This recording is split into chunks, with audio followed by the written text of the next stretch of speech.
Don't be a lemon. Be a rosebud. Behold the power of magnetism. What would your finishing maneuver be called? The circumcision. Follow the process. Hello everyone and welcome to the Let's Talk Wrestling podcast, the wrestling podcast where we review every segment of Raw and give you the wrestling news of the week. My name is Turbo Tony and we're here with the mouth of the South, Matty Hart. No mouth of the South. No megaphone? I can't take that. I can't take that title. No megaphone for you this week, no? No megaphone. Okay. Shame. Oh well. Welcome, guys, to, like I said, the Let's Talk Wrestling podcast. We're reviewing this week's wrestling in a large amount. We've got a lot of wrestling review here for you this week. As you know, we've been having a bit of a tough time being able to catch NXT, but I caught it this week. I was lucky because I sought it out like a bloodhound, so I managed to find NXT. There was also TNA Slammiversary that was that week, so that's 4 hours of TNA wrestling, and I haven't got round to watching Impact yet. But I think 4 hours of TNA is more than enough considering what they've put on. I think 4 hours of TNA, 1 hour of NXT, and then 3 hours of Raw. Yeah. We're going to let you off for that. Bit excessive, yeah. I've watched a lot of wrestling this week. I'm also going to talk about a few of the wrestling news. And also our Superstar Spotlight, which we knocked off last week on Trish Stratus. We're actually doing that this week. So, bumper show for you this week. And you know why we do it? It's because we're getting new subscribers every single week. So we really thank you guys for subscribing to the channel and liking it and leaving us nice messages. It's always good when we get positive feedback from you guys. And if you've got any questions as well that you want us to answer on future episodes, then by all means, send us a message and we'll find out. But before we start any of this, before we start any of the wrestling reviews, before we start any of the news, TNA, NXT, WWE, how are you, Matt? I'm very good at yourself, Sam. Yeah, I thought I built up that question a little bit too much, to be honest. Yeah, it's like a bit of hype behind it. It's like, oh, is this going to be good? How are you? I'm okay. I'm okay. For people that don't know, we normally record this probably in the dead of night, and we're actually recording this in the early hours of the morn. So, yeah, like the body clock's completely out of whack at the moment. Yeah. We're used to doing it with the darkness surrounding us, and now we've got the early morning sunshine and the birds twittering behind us, which doesn't kind of put me off my rhythm a bit, shall we say? But regardless, I'll talk about some wrestling for you here now. We won't dawdle any longer. First of all, wrestling news of the week. We'll bang that through. Backstage sources that WWE refused to push Dolph Ziggler, Matt, because they believe he's injury prone. What do you have to think about that? I think the problem is he's had a very bad time when it comes to getting concussions at the worst possible time. Yeah. But I don't know if it's... They say injury prone, but concussions are just one of those things that you can't say, oh, he's prone to them. It's all about the situation that he got stuck in. Yeah. I mean, Jack Swagger kicked him in the head. There's no denying that that's going to cause you a concussion. Yeah. So I don't know. I think it's a harsh ruling. But I mean, I can see where WWE are going with it. I mean, they compared him to Christian, and Christian's had actual legit injuries. Yeah, I get what you mean, yeah. Not like a concussion. Yeah. But... Yeah, he's had a lot more time out due to injury than Ziggler can. Yeah. I think, as you said, it's almost like he's got the same problem Daniel Bryan has at the moment. He's just got injured at the completely wrong time in his career. He got kicked in the head. I think it's WWE's fault for not sticking with the guy, even though he was injured. I mean, you look at it, he came straight back and they took the title off the guy. And now he's got this stamp on him, which it's just sort of like, welcome back. No. Yeah. What about this? No. Oh, but it's going to be really good. I'm getting cheered. No. Yeah. It's a strange... One of the reasons why I picked this news story out is a strange foreshadowing to what's going on at the moment with Daniel Bryan. Is Daniel Bryan going to get slapped with the same sort of stigma? Are they going to keep him back and stuff? I don't think they can as much as they did with Dolph, but... I mean, you look back then, since he got his concussion...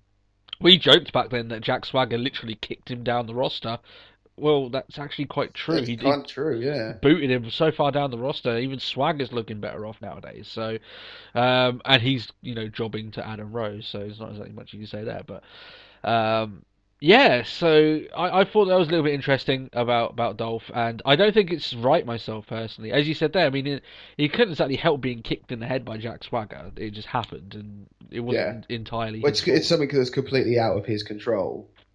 And how the fault never went back on Swagger, I don't understand. Yeah, exactly. And as you said, you bring up people like Christian and there's few and Rey Mysterio as well, guys that have been injured and people have probably had more time with their career out of injury than Dolph Ziggler's had a career. Yeah, exactly. Which is saying something, really. But I think it's just a shame for Ziggler. I mean, if you've got him on your roster, use him to the fullest of your ability. If you think he's got a lot of potential, which I mean anyone can see that he has, but it's WWE. Like I said, WWE once they've got that in their mind and they think of you in a certain way, especially now Triple H is around because he's I don't want to say he's old school, but he comes from a different sort of mentality than you would imagine. You get slapped with a certain like as I said, you get slapped with a certain stigma. It sticks with you, unfortunately, and it's very hard for. No matter how much hard work you do, how long you stay in the ring and not get injured, they're still going to look at you as the guy who got injured. Yeah. So. When at the time that we gave them everything, they got injured. So yeah, I mean, hopefully, fingers crossed, that same doesn't happen to Daniel Bryan because it has happened to Dolph Ziggler. And you look, I mean, that was almost 2 years ago now. And look at where he is now; is nowhere near where he was. So, moving on to the next bit of news. There isn't that much news this week, but this one is a little bit of a contentious thing. And I do have a few interesting points to put about it. TNA announced that they are going to let the fans vote on whether they will return to the six-sided ring. Yeah. They're allowing Twitter users doing the hashtag 4sides, hashtag 6sides. Yeah. It's generated a bit of buzz, so taking the actual topic away from it, that's still a plus for TNA. They've got people talking about their products, which is a good thing, and it's not exactly an entirely negative light. So with all the negativity that's been surrounding their recent TV tapings, they need something positive. And even if they're just talking about this and getting their fans talking and debating and getting their people talking on stuff like Twitter, then that's good for their company. Now, to the actual topic at hand. Austin Aries went to Twitter and he did what I could probably best describe. He raged on it. He did rage, but I call this a bit of a stuttering rage. The reason I'm saying this is because he said that he doesn't think that the fans should be able to vote on it. Why should people who don't wrestle give the choice to people who don't wrestle and tell me what to wrestle in? Well, you're in the entertainment business, Mr. Aries. You wrestle in what is most appealing to the fan base. As entertainment. If you're unhappy with that, then I think you should probably find a different business to work in. But he went back and forth saying, first of all, that he thought it was unsafe. Then he said it's safe to go in the six-sided ring. He's heavily against six-sided ring, just to clarify. Yeah. There's a few other people, a few of the wrestlers. EC3 being one of them. Yeah. He's against it. And a few of the wrestling fans agreed with him. Wrestling, as you said there, Gail Kim came out, didn't as feverishly agree with him as a few others have done, or how he was doing it himself. But what I would pit to them, we had a story that broke only a couple of weeks ago about we were hearing news about massive morale drops in TNA. They were going to these live shows and barely being able to fill out the joint, or even one half of the joint. We were seeing really depressing pictures of full halves of arenas being completely empty when these guys come out and wrestle. Yeah, or sort of TNA specifically going, oh, do you mind just going to sit over there so the camera side looks full. Yeah, exactly. Yeah, and it makes it harder then for you to see. I mean, this is just on the tapings, but on the live shows, it's even worse. You know what I mean? That they're not exactly putting out many numbers at all. They did a survey on their well, not so much a survey. They did every company does it. I'm sure maybe Let's Talk Wrestling will do it in the future. It's like, oh, retweet this tweet of ours 500 times, and we'll tell you what the opening match for Slammiversary is going to be. This is 500 times. It isn't that much. They had to pull it, yeah. They had to pull it. They only got 250. They got half of their quota, which is horrendous, considering a lot of them probably were their own wrestlers. So, not exactly the best, you know, buzz around their event, right? So, with all these stories going on, the hugely negative tapings that they've done, which is some of the worst shows, we actually named one of our podcasts possibly one of the worst show in years after TNA's show, and it was horrendous. And I said to everyone, don't even search out just to see how bad it is. It's that bad. They need something positive. They need something that will get the fans and maybe some of the wrestlers thinking, okay, now we can do different matches, different styles. We can do this and that and everything like this. I think that's I think TNA needs something. They need something positive that they could surround themselves with. And let's face it, this could be an actual big announcement that actually would be a big announcement for them. You know, the amount of times that Dixie said that there's a big announcement. And yeah, well, have you heard of one person they're pulling in to try and save themselves? Go on. They're reuniting the Hardy Boys. Oh, yeah, I saw that, yeah. It's like, can they really afford to justify, paying out for another talent? Well, you got to remember that Matt Hardy was there last time until all the BS started with him anyway, and he got himself in trouble in TNA. Oh, yeah. But we'll talk about that anyway with our TNA review. But personally, I vote for they go back to 6 sides. Now, I can understand there's a lot of issues with this, and I'll go through them as well. I'm not just saying, oh, they should go back to 6 sides, it'll make things so much better. But there's a few things that could be wrong with this. First of all, it doesn't matter how many sides you have on a ring. If the in-ring wrestling is bad and the show is bad, no matter amount of sides of a ring is going to change that. You know, that's the blunt honesty of it. Yep. If you have bad booking of 3-minute matches in a 12-sided ring, it doesn't matter. It's the same if you've got a 2-sided ring, which I know can't exactly happen. It would just mean nothing at all. And also, another point as well, it may also be just too late to revert back at this point. They've changed, and it's going sort back of like is a sort of thing just to try and sort of clutch at a former glory sort of thing. It's like, do you remember when we had a 6-sided ring and like the lockdown event was really exciting, and like when TNA was actually a contender? Yeah, we do. And hopefully this will fix it. Yeah, when it was a genuine alternative to WWE and not WWE diet. Yeah. Or light, as JR likes to call it on his podcast. And I do agree with him. Sometimes they do strive to be a little bit too much like WWE. But I do think that in some cases, well, it may just be too late to go back. Because you have to admit, as you were saying there, that they got it wrong, that they changed and it was wrong. You have to remember it was the likes of Eric Bischoff and Hulk Hogan telling them to change back to the 4-sided ring. They went with what they said, and fair enough. They went, oh, Hulk Hogan and Eric Bischoff, they've got loads of experience in a successful company. Yeah, they have experience in... Sure, Eric Bischoff was brought WCW to the limelight, and Hulk Hogan, one of the biggest stars. But when you pair those two guys together, they have a history of driving companies into the ground. Yeah. So that's not very good. They brought WCW to the new heights, but then they also drove it into the ground. Yeah. As quick as they drove it above WWE, they nosedived it, and it was nothing that WWE did with the whole WCW thing that actually did that. It was all WCW's own fault. They imploded, but that's another topic for another time, I believe. Yeah. What's your thoughts on it anyway? Do you think they should go back 6 sides, or do you think it's too late? They need to stick with what they got. I think they're just trying to sort of clutch at some sort of former glory, as I sort of said a moment ago.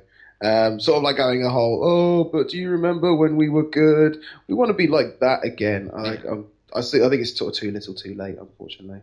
Yeah, I'd be inclined to agree with you. I mean, it's one thing, it's like when I saw that they were bringing sort of Matt Hardy back, it's like, why pay out for new talent when you can just improve what you've already got or make good use of it? Yeah, exactly. It's rather than sort of like, as you, like, I haven't seen it myself, but you were describing sort of Gunner sort of going through like a proper hellacious match, and now he's almost someone's sort of like, he's now a manager. Yeah. It's just like, it's silly, and he wasn't even on the Slammiversary show either. It's just stupid. After that huge, but like I said, we'll get into that with the TNA.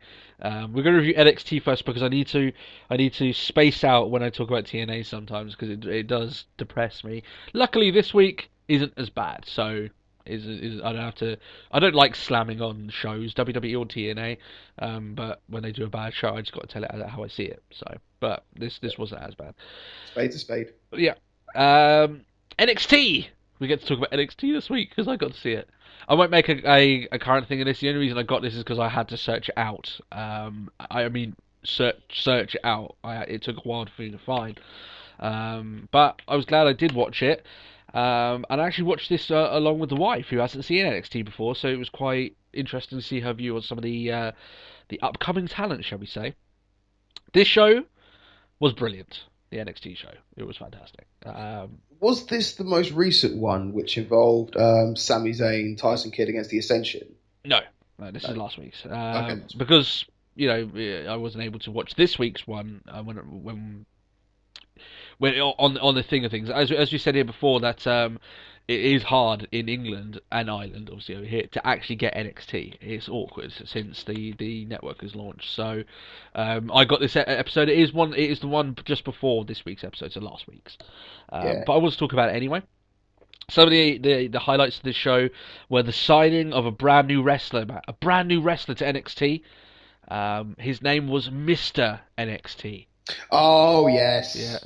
JBL was delighted to sign him. A lucrative signing, a steal, some would say. I know a lot of other companies was looking at Mr. NXT, and they wanted this guy, but WWE got him.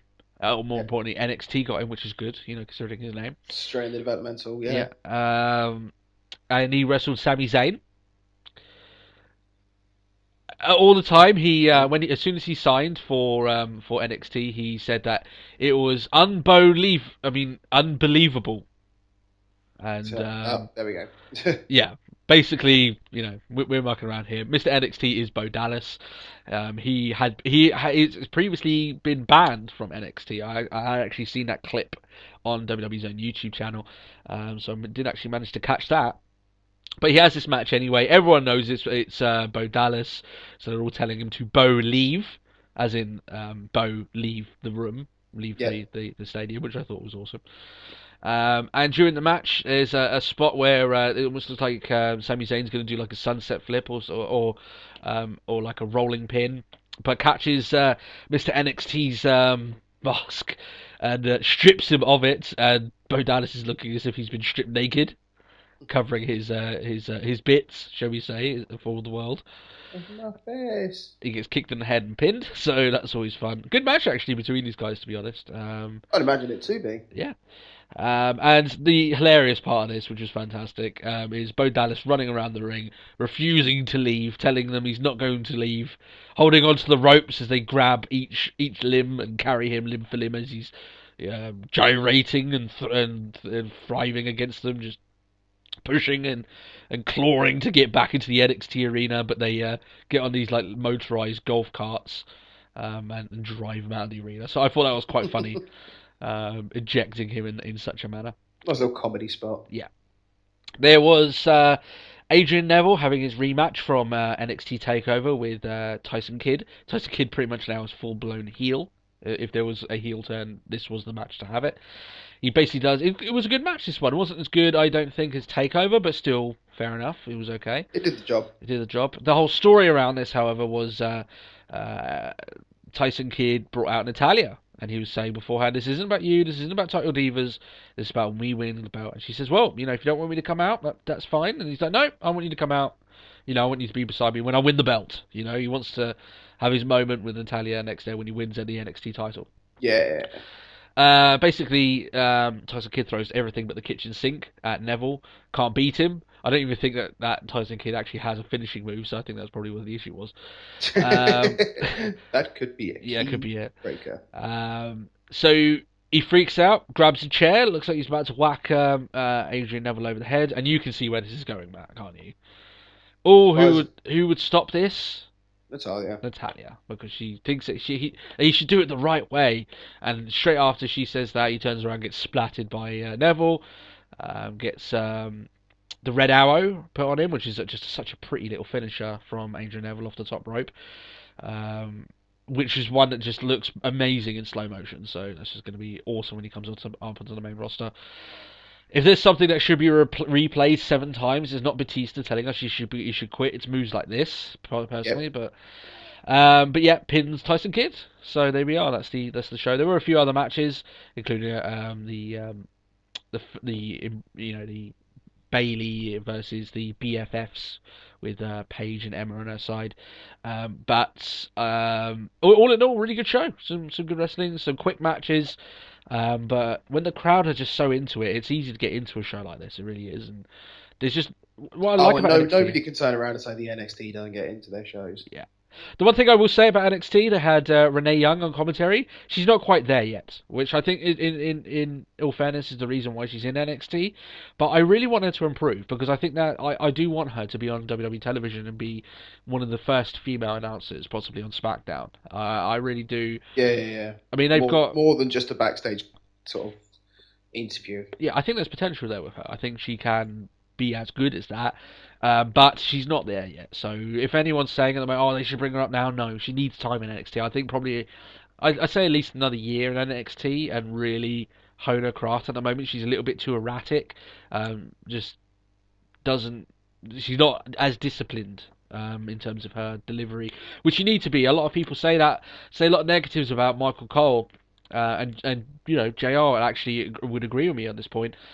He's pretty good in his role because he has to work all these different angles. He's not just talking about wrestling. He has to make sure he's got his times. He has to plug all the stuff. He has to talk about future matches. He has to relay all the messages that Vince gives in his ear, of which you can imagine there's a lot of them. So there's a lot of stuff that he has to do, and he juggles that quite well. Whereas you can imagine Renee is not nearly as close. Under the strain, probably break. Yeah, exactly. So she needs a lot of time, but I think there's potential there. She just needs to keep plodding on, keep doing more of these stuff. But there was a severe lack of William Regal at NXT, which I was a bit bleh about, because Regal is awesome on commentary whenever I've seen Regal is gold all round. He is gold, yeah. He's that good that I think that, he's probably having a lot of fun there and doesn't want to come back up to the main roster. But come on, just put him on SmackDown with another announced team. He'd be fine. I don't want Michael Cole and JBL on SmackDown. They're already on Raw. I like having different announced teams for different shows. So, NXT, awesome, almost as always. It's just like, when I have a bad week of wrestling, I go and watch NXT and everything's fine. Everything's okay. Sunday's just like, yeah. I remember. One note I did that was said between me and my wife, which we are doing the extra episode. We're recording that tomorrow, actually. Is that she said something, and she often shocks me sometimes about saying stuff that I don't prod her to say, which is something that I would agree with. And she said that she's actually quite scared for a few of these guys to come up onto the main roster. Because of the lack of direction up there. And I was like, if she could figure that out from watching just one episode of NXT, that's a bit scary. If she can figure that out she's the sort of person she'll occasionally watch a pay-per-view, and if it's a major one. Yeah. I think that the biggest indication of that, and we'll talk about it more as with our WWE review, is Paige. She's seen how Paige has been handled since coming up to the main roster, which is nothing like what she was on NXT. But so moving on anyway, I know that you're dying to catch NXT, and what we as the year rolls on, I keep thinking that it's going to be ages away. We are going to get the network over here, so Matt will be able to catch his weekly NXT, and TNA, hopefully they pick up their ball and I won't have to quit on them. The ultimatum still stands. And we'll review their episode right now. TNA Slammiversary 12. Their 12-year anniversary of Slammiversary, I guess. Overall, I feel this is going to be like a current trend with their pay-per-views. As soon as they shut up and get their stuff done in the ring, TNA's fine. As soon as they start wanting to make all their storylines and make all these complicated and elongated promos, that's where the issue starts to happen. But at pay-per-views, they tend to let the wrestling do their own talking. It wasn't as good of a show as their Joker's Wild event, which I watched their last pay-per-view. I know their pay-per-view before that was Sacrifice, and that was okay. But this was fine. It was alright. It wasn't offensive, and I think that's a plus for me anyway. A few of these matches were a bit disappointing. You know that I praised James Storm and Gunner's match. Yeah. The last thing, that's probably one of the best matches on Impact I've watched in a while. There was no Gunner on this show at all. Not even there. So that's a shame. James Storm is in a rivalry with Anderson, which is not nearly as intense, and the match itself was actually a bit piss poor. It just ended way too quickly. Bully Ray and EC3 in a Texas death match. Sounds savage. A what? A Texas death match, because they're in Texas. They're actually out of their usual spot. Actually, a good crowd for TNA Slammiversary. I will say that. You could tell that their cameramen were quite almost like thankful that they could actually pan across the actual crowd, because the place was relatively full, shall we say, and they were well into the show. And they did sell a few extra tickets because the Von Erich family was involved in the show, but I'll get into that in a second. But Bully Ray and EC3, if you know the storyline beforehand, Bully Ray is desperate to put Dixie Carter through a table, and obviously EC3 is Dixie Carter's front man, shall we say, so they face off against each other. EC3 is unbeaten. Can you imagine that? Derek Bateman's unbeaten. Derek Bateman is beaten Kurt Angle, he's beaten Sting. And he's beating Bully Ray. He won this match. So essentially it goes along the lines. They went a little bit hardcore with this. Fair enough. I'd hope they went a little bit hardcore with something named like a death match. Yeah, I mean there was like a grater put on EC3's chest, and he was Bubba cutted into glass. So yeah, pretty extreme. I can't fault it for that. The only thing about this match, I think that just as they were getting into their groove, it looked like it was going to become a real big contest between these guys, where basically it was a last man standing match, hardcore match, essentially what this was. Okay. It looked like just they needed an extra 5 minutes before Dixie came out, and Dixie basically it all became about her then. Bully Ray grabbed her, put her on a table, was about to jump off an attack, and then EC3 whacks him over the back of the head with a cane. Rockstar Spud comes and moves Dixie out of the way, and he goes through 2 tables. But Bully Ray does. Gets counted out. What is the purpose of Rockstar Spud? He's essentially Dixie's bitch. Okay. And EC3's bitch, essentially. Okay. He very rarely wrestles, but when he does, he is quite entertaining, I will say that. But, EC3 gets the win. I don't know, I really don't want this rivalry, if you can call that, to go any further, but it looks like they're willing for it to go another month, which worries me, it does. Or they're just going to leave it with maybe the face not getting what he wants this time, if it ends this storyline with Bully Ray and Dixie, I'll be more than happy if that was the case. Bully Ray and Devon, which this sounds completely weird, by the way. So, obviously Bully Ray is, he's rivaling with Dixie Carter and MVP kind of as well. So they're the 2 main authority figures in TNA. Somehow, all these heels, even though they said that they hate Bully Ray, he's a nobody, they decided he was good enough for their Hall of Fame. So he got inducted with Devon Dudley for... into the TNA Hall of Fame? Yeah, into the TNA Hall of Fame. Okay. So that you can say, well, it's the Hall of Fame. It's not storyline, it's all this lot. But you can't TNA can't pull that card because they did this with Kurt Angle. He was inducted, and they turned that into a storyline. So once you've done it once, it's fair game, and it's fair for criticism. So it does seem a little bit off that we hate you and we're gonna kill you, Bully Ray. You're never gonna amount to anything, but we're gonna induct you into a Hall of Fame. But we respect you. Yeah. Welcome to the Hall of Fame. Yeah. So I thought that was a little bit odd. As I said, the Von Erichs were on the show. Kevin Von Erich with his 2 sons. They got a huge pop, probably the biggest pop of the night, because they're basically Texas born and bred, the Von Erichs. You think of Texas wrestling, you think the Von Erichs. They were huge in that territory, and their name still holds a bit of weight. When TNA announced they were going to be on the event, they actually sold a bunch of tickets because of the Von Erich name. Just purely for Von Erichs. So yeah, they got a huge response, these guys. I will say about his 2 sons, it looks like they're probably maybe on the early side of their career, or maybe they were just a little bit overawed. They looked a little bit out of place. They looked a little bit uncomfortable. Did they compete? They competed, yeah. They were in a match against DJ Zima Ion and Robbie E, I believe, of the Bromans. Oh, Zima Ion's back. Which I do like the Bromans, by the way. I don't know why they're quite entertaining. So yeah, they had a match. Like I said, it was a little bit uncomfortable. They got the win. And there was a few spots here, even with Kevin Von Erich getting in the ring and attacking them after the match once they assaulted his boys, and that got a monster pop, as you imagine. The guy still moves around quite well, actually, Kevin Von Erich. He looks in pretty good shape.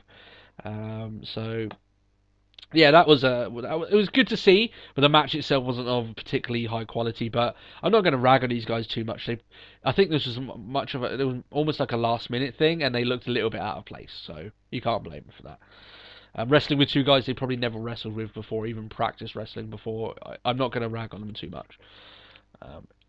And like I said, the match itself wasn't horrendous. So the last two matches I want to talk about, they did a ladder match, a 6-man ladder match for the X Division title. Probably, a lot of people will say, "Oh, Money in the Bank's coming around, so TNA has to have a ladder match." Well, to their credit, they've had ladder matches at Slammiversary quite often, so I wouldn't put that down to them this time. It was in their X Division match anyway. Yeah, I mean it's X Division, you can't really, exactly. But yeah, this match was okay. There's some pretty nasty spots. When I say nasty, pretty savage spots involving the Wolves. They went all out on this one. Yeah, again, I didn't see a lot of Sanada. He's supposed to be the new sensation in Japan. He's the X Division champion. There was barely little of anything of him throughout this entire thing. So, as much as I want to get into this guy and see what he's all about, and like as we said, he's supposed to be the next huge star in Japan, I haven't seen enough of him in TNA to really make any sort of indication of what's going on. But he won the match anyway, so he's carrying on his X Division. Wasn't what's his name now? Manic or something like Oh that? yeah, Manic was in it. He had little to do, if anything. Really? Yeah. I remember. I preferred when he was Suicide. Yeah. They changed the name. Well, they had Suicide. Yeah. Yeah.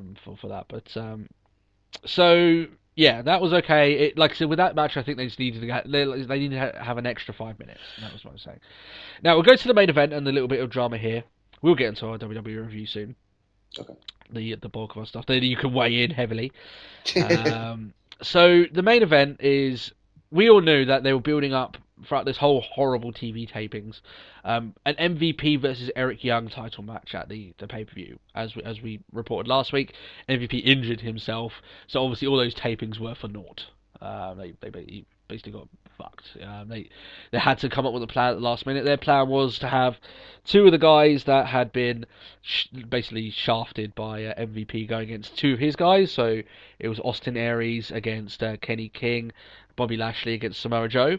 And the winners of them would meet EY in a steel cage later on in that night. Yeah. Lashley beat Samoa Joe, which seems a bit off to me. And Austin Aries beats Kenny King. So it was the three of them in a cage match. The cage match itself actually was pretty decent, I have to say. When Lashley I don't think it has the wrestling the actual wrestling in-ring performance skills that EY and Aries has, but he did his power moves and he got his spots in where relevant, and he left EY and Aries to do their thing. And EY did a pretty massive jump off the top of the cage to do an elbow drop to the bottom, which was pretty mental. And he landed it pitch perfect. He really did. It's really hard to land those things when you're jumping that high up. And he looked like he didn't even break a sweat jumping down. So puts all the Cody Rhodes moonsault off the top of the thing to shame when he splattered himself. But that wasn't really his fault, as we know. Maybe Cody Rhodes took such a big bang to the head that time that it's now showing this week on Raw, but we'll get to that in a minute. So EY gets the win after a really cool reversal against Aries, and he retains the title. So going forward, he's the champion, or is he? Dun dun dun. Turns out, I haven't watched Impact yet, because I get it a little bit later over here. He's no longer the champion. They decided to do the title switch directly after the pay-per-view, which I think is bullshit. Yeah. They want to entice people to watch. I've heard that. I kept seeing that. There's like, Lashley's now the champion. I was like, oh, so when... What do you mean he won? How's Lashley's champion? Yeah. They decided to do the title change after the pay-per-view, which I think is a cop-out. If you're going to do the title change, do it on the pay-per-view. That incentivizes people to buy your pay-per-views, of which your pay-per-view buy rates are in the toilet anyway. But you probably would have got a few more buys if people think, okay, the title could change hands, or if it changes hands, it more likely will be an Impact, which obviously people are right on because they did that. I'm not going to review it too much yet. Maybe there is a good storyline surrounding it. Hell, I don't know. That might surprise me, but it's a little bit of a shame, I think. If you can do a title change, it needs to be on the pay-per-view. So, TNA review is done, and not all bad, not all good, but, I'll take that, considering the last 4 weeks, I think, of TNA wrestling has been atrocious. Raw this week comes from Cleveland, Ohio. And just before I start, when we review Raw, for people that are new to the podcast, we review every single segment. I like to just remind people of that. So we're going to review some really weird segments involving Vicky Guerrero throughout this show. Oh, yeah, definitely. So, Raw from Cleveland, Ohio. As we were talking about Dolph Ziggler earlier on, his hometown, and also The Miz. The Miz was nowhere to be seen, so don't know what he's up to nowadays. He has finished doing work on his film, so has Summer Rae's back, who was involved in that film. So wherever The Miz is, I don't know, but I don't. Probably doing more publicity. You probably miss him really badly by now, don't you, Matt? I don't know what I'll do without. It's tough. It's tough. It really is. I know you've been going to sleep holding your Miz doll, yep. and your brawling buddy, of The Miz. Yep. Throwing it against the wall. Yeah, and crying over your Miz Special Edition Championship belt. I imagine there probably is a fan actually out there that maybe is really into The Miz. We've just drastically insulted him, but in all fairness... Yeah, it's like, hey, I've got his brawling buddy. Whoops. If anyone has any Miz merchandise, please just leave a comment and let us know. I'd just love to know. So even I may shame you. Even if you just bought it as, sometimes they release, the double packs, of the thing. So maybe it had, Roman Reigns and The Miz, you got it for, it had... The Undertaker and The Miz, so you've got him just in a double pack and didn't even want him sort of thing. Just let us know. I don't know where you're thinking these ones come from. Well, they could have a John Cena and The Miz one, back from there. They had a WrestleMania match where they got a double pack, maybe his kids bought it, Fair point. Although if you actually went out to the WWE shop and bought a Miz t-shirt, there's no getting away from that. I don't know what you're thinking. But anyway, Raw opened with all the roster on the Titantron, barring a certain star character, which we'll talk about later.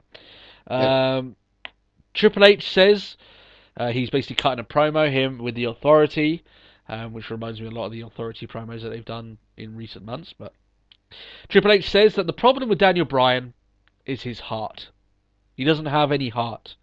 Which, funny enough, if you go back and watch previous episodes of Raw, the one thing that the Authority had praised him on was his heart. So I don't know what they're, if they got a bit of bipolar on themselves or something. I don't know what they're thinking. It's something along those lines. Yeah, they're like, oh, you're such a battler, you have such desire, and so suddenly Triple H, he has no heart. It's like, okay, fair enough. They announced an over-the-top battle royale, omitting the likes of Dean Ambrose, Roman Reigns, and Cena. The Battle Royal was for the final slot in the Money in the Bank title match, because they did take your advice, Matt. They're adding another Money in the Bank match for the briefcase. So you said that last week. I said it would be good, but I doubt they would do it. But it looks like they're actually taking your advice there, Matt. So they listened to us. That's it. So he omitted Dean Ambrose, Roman Reigns, and Cena from this Royal Rumble, but he did say that Cena would have a match to get a chance into the title match. He's going to have a match with Kane in a stretcher match, which would be the main event. Yeah, of course. Commentary I think it was quite funny, because commentary were all somber. They're all like, oh no, Cena's in now a stretcher match. How is he going to get out of this alive? As if they haven't seen Kane be destroyed by Cena previously. Or if they haven't seen Cena win a stretcher match before. Yeah. I hate it when commentary do this, and they do it because they want to keep painting Cena out as this underdog. But I mean, that ship has fucking sailed. Cena is no underdog. He is the favourite, no matter who you put him up against, no matter what the stipulation is. Cena is the favourite. So get over that. In fact, they should have been going, oh no, Kane's in a stretcher match. What is he going to do with John Cena? He ain't going to beat him. So that's it. The Demon Kane, it's the little kitten Kane in this situation. Yeah. He's going to lose. Everyone knows that. Yeah. I mean, I would get it. Like WWE want to paint Cena out as this underdog, as this guy who's breaking all the odds, but their booking of him completely contradicts that. I mean, come on, people, even the Cena lovers must admit that Cena is the favourite, no matter what. That's the way they've booked him. You know, Yeah. you can't be all somber and be like, oh, he's gonna get destroyed. It's like, no, all evidence is contrary to that. So, moving on to the first match of the night, anyway. We saw our first match of on Raw anyway, of a single competitor of Seth Rollins. Yeah. He was wrestling Dolph Ziggler, hometown favourite. Gets a big response here from the Cleveland crowd, as you would expect. Rollins still has his awful music, but I did hear that they're looking to change his and Ambrose's. I don't think Ambrose's is that bad, but I think Rollins is pretty bad. I quite like Ambrose. Yeah, I thought Ambrose's was okay. But still, it's still generic rock music, so I guess they want to give him something a little bit more unique. Yeah. But yeah, Rollins' music is god awful. I hope they change it sooner rather than later. Which makes me think as well. I mean, if they have only got this placeholder music for Rollins and Ambrose, maybe them splitting up the Shield when they did was like a fly off the shoulder sort of like shooting from the hip sort of decision, because they obviously didn't have it planned, in terms of months and months ago. So something interesting to think there anyway. I was excited to see this match though. I don't know about you, but when I saw the graphics for Ziggler and Rollins, I thought to myself, Cellfest! Yeah.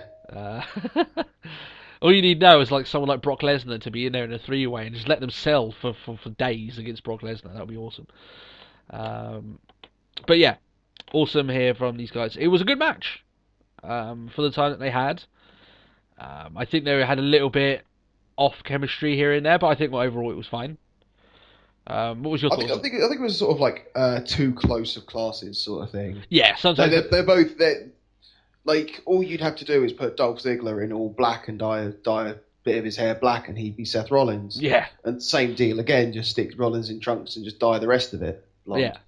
And you've essentially got the same guy. Yeah, they wrestle very similar styles. And they've got different arsenal of moves, but just It's all quite quick technical impact sort of thing. Yeah. So they're all very similar. Yeah, you hit the nail on the head there. That's if you sure they have different moves here and there, but they wrestle in a very very similar way to each other. So sometimes, as you said, that clashed a little bit, but it was still okay. I still enjoyed it. It was still fine. And for a match to get the crowd into the show, you can't look much worse than the guy who is in the forefront and, everyone's booing him for betraying the Shield. You bring out the hometown hero to fight him.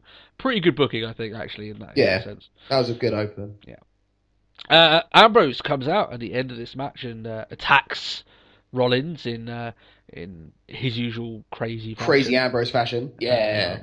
I do hope that Ambrose gets a habit of giving a mic every week, because he keeps doing these really, really intense promos, which I just love. I'm eating them up at the moment.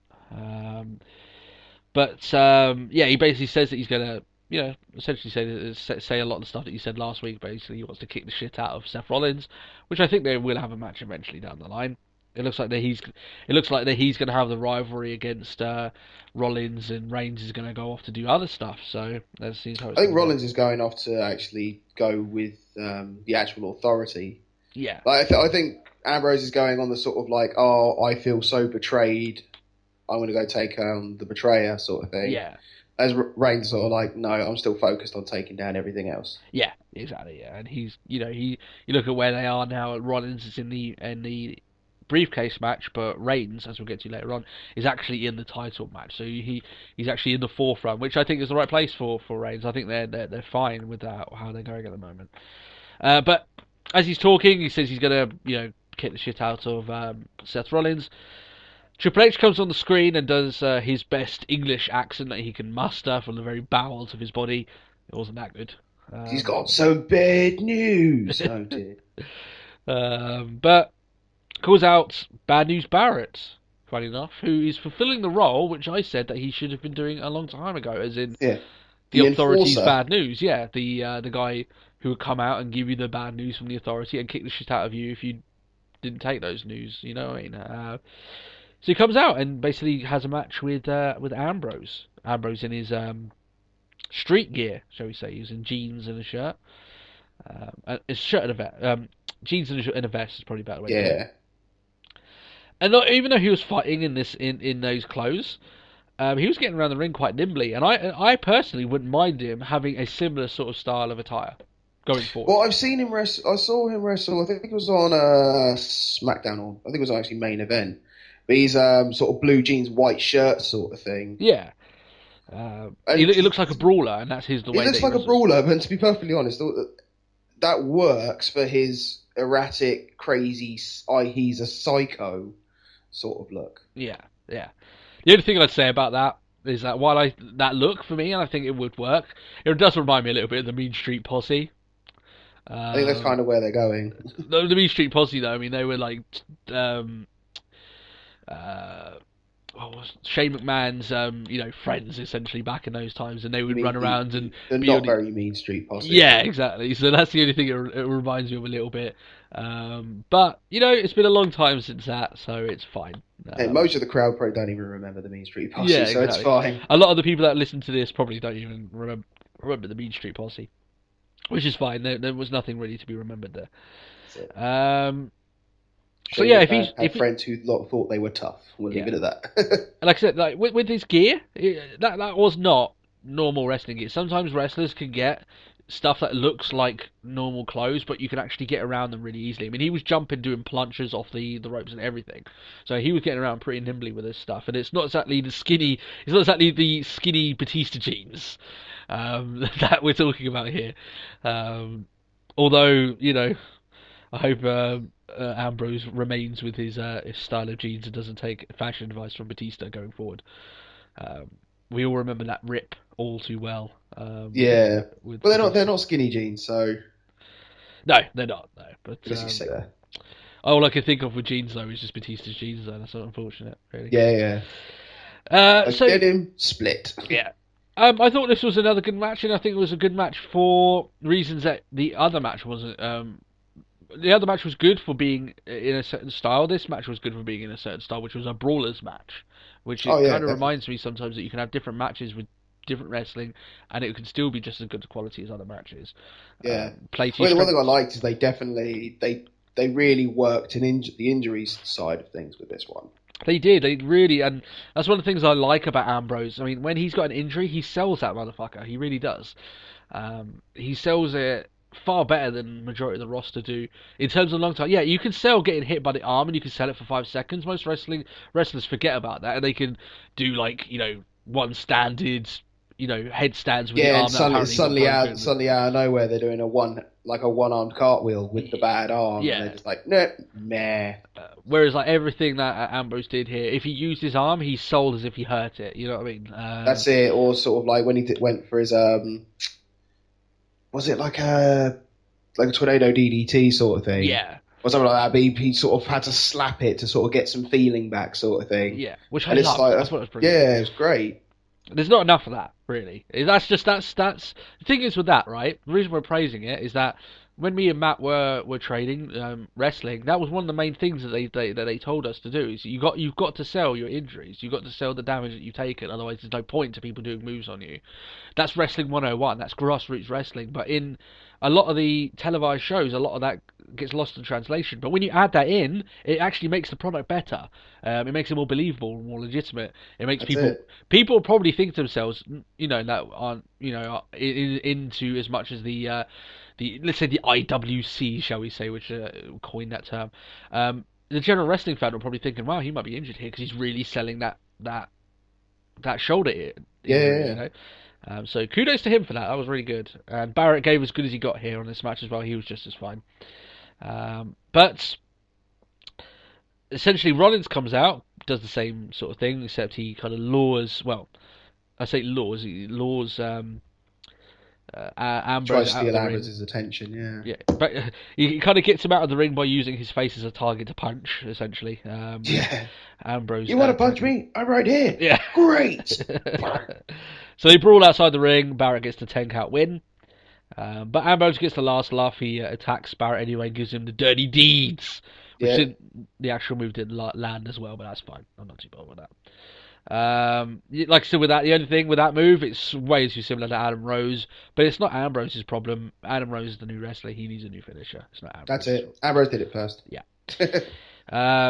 So it looks like, as we said, it's going to be Ambrose versus Rollins. I know they're not going to do that at the Money in the Bank, but it looks like maybe in the next couple of months you could maybe see a Ambrose versus Rollins match. Well, apparently we might be seeing Ambrose in the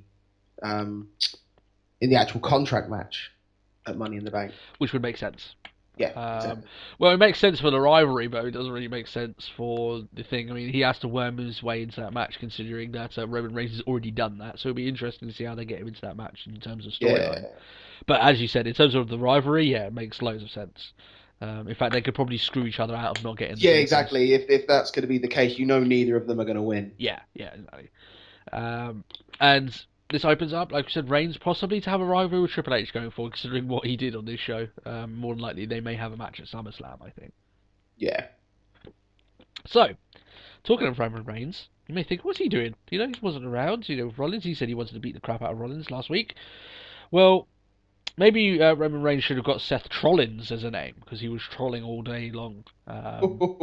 You like that, yeah? He had his best troll face on, Roman Reigns. He wanted in the match later on, and he meets up with Vicky Guerrero back, and he gives her the "Hey Girl" treatment. Which That's it. He plays Big Papa Smooth. Yeah, which he did to Renee Young, and we said back here on the podcast that he may have made a few women pregnant just watching that. So. One thing I will say, I get away a lot of the times with saying the likes of some of the girls on the roster are pretty good looking. I can say that to my wife, but that comes double digit. I have to hear how good looking Roman Reigns is. So there we are. Oh, okay, you got to. Is that what your return for it? Yeah, exactly. So there we are, which I'm fine with. That's not a problem. But he's a smouldering man, shall we say, Mr. Reigns. So he says that Vicky shouldn't be the authorities' lackey, and she's a Guerrero, she's That's it. The name holds weight, sort of thing. Exactly, yeah. But if she does want to be the authorities' lackey, they're going to want some sweetener in their coffee. So she leaves the coffees with Reigns, and she goes off to get the sweetener. Reigns does probably his best New Age Outlaws impression, which when they tried to spike Betty White's drink back a few months ago. Yep. He essentially does the same thing. He spikes these two drinks. But instead of having laxative, he puts like something that really made them sick. But we'll talk about that when it comes. What was it in Family Guy? Epicac or something like that? Oh, no. It's almost a little bit like that though, isn't it? It's just like, oh god. Yeah. So you got me thinking about that scene now. So Vicky then comes in and proceeds to sneeze all over the coffee. And without saying anything, just leaves with the coffee. Lovely. I can, it's fine. I'm suffering from a bit of hay fever myself, so I can imagine Vicky might have a bit of hay fever, sneezing around. But I personally don't go sneezing on my wife's food and then giving it to her, so that's a little bit different. Yeah. But regardless. Just see your manager. It's like, here you go. There's a booger on this. Yeah. Kind of sneezed. So I actually liked. Talking about the promo in terms of reviewing it, I actually liked how confident Reigns was here. He was willing to lead this promo and get everything done. Oh, yeah. Which you think that Vicky, out of the two of them, has probably got more experience, but he's slowly getting better, man. He's getting there. Maybe he's better in his backstage segments than maybe on a mic. But I tell you what, the way that Reigns is in terms of quality in his mic and promo work, he ain't far away from where he needs to be. Would you say that? I think it's a safe assumption, yeah. Yeah, I think it's sort of exactly where he needs to be to sort of like really just to get a story going. Yeah, and he's doing well enough with the I think it was kind of difficult last week when they were doing the whole Seth betrayed us, when you had how can you follow up Dean Ambrose when Dean Ambrose is gold? Yeah, that's what we said last week, wasn't it?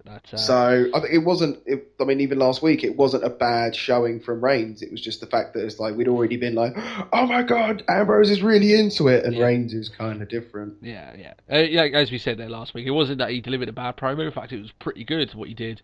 It was just he followed Ambrose. Yeah, you put gold next to diamonds, sort of thing. It's like, what are we going to do? So yeah, I actually liked how confident he was, and he comes across as this guy who who's just growing in confidence on that side of his game. His in-ring work also needs a little bit of touching up, but these are just fine-tuning what he already has. There's a star in the making with Roman Reigns. There really is. That's your next big thing. We've said this all the time since we did this 30 episodes ago. Can you imagine that? We said that Reigns is your next big star, and he ain't disappointing. He's doing all the work he needs to. So that's it. Bray Wyatt. Also another guy we think is going to make them a shit ton of cash in the future, but he's back to his glorious promos. He had an in-ring promo this week. Basically alluded to the fact that the WWE titles are power, and all he needs is power and influence. He said power and influence many, many times. Probably not as much as MVP said it on TNA, but... You know. Hey! Don't you go putting those two in the same category? I was about to say, yeah. But back up there, Bray Wyatt is far better at giving a promo than MVP could dream to be. But so, yeah, he says that the Wyatts are going to take the Usos' powers away, i.e. their regeneration and adamantium claws. No, I mean their titles. I only say that because I watched the Wolverine movie this week.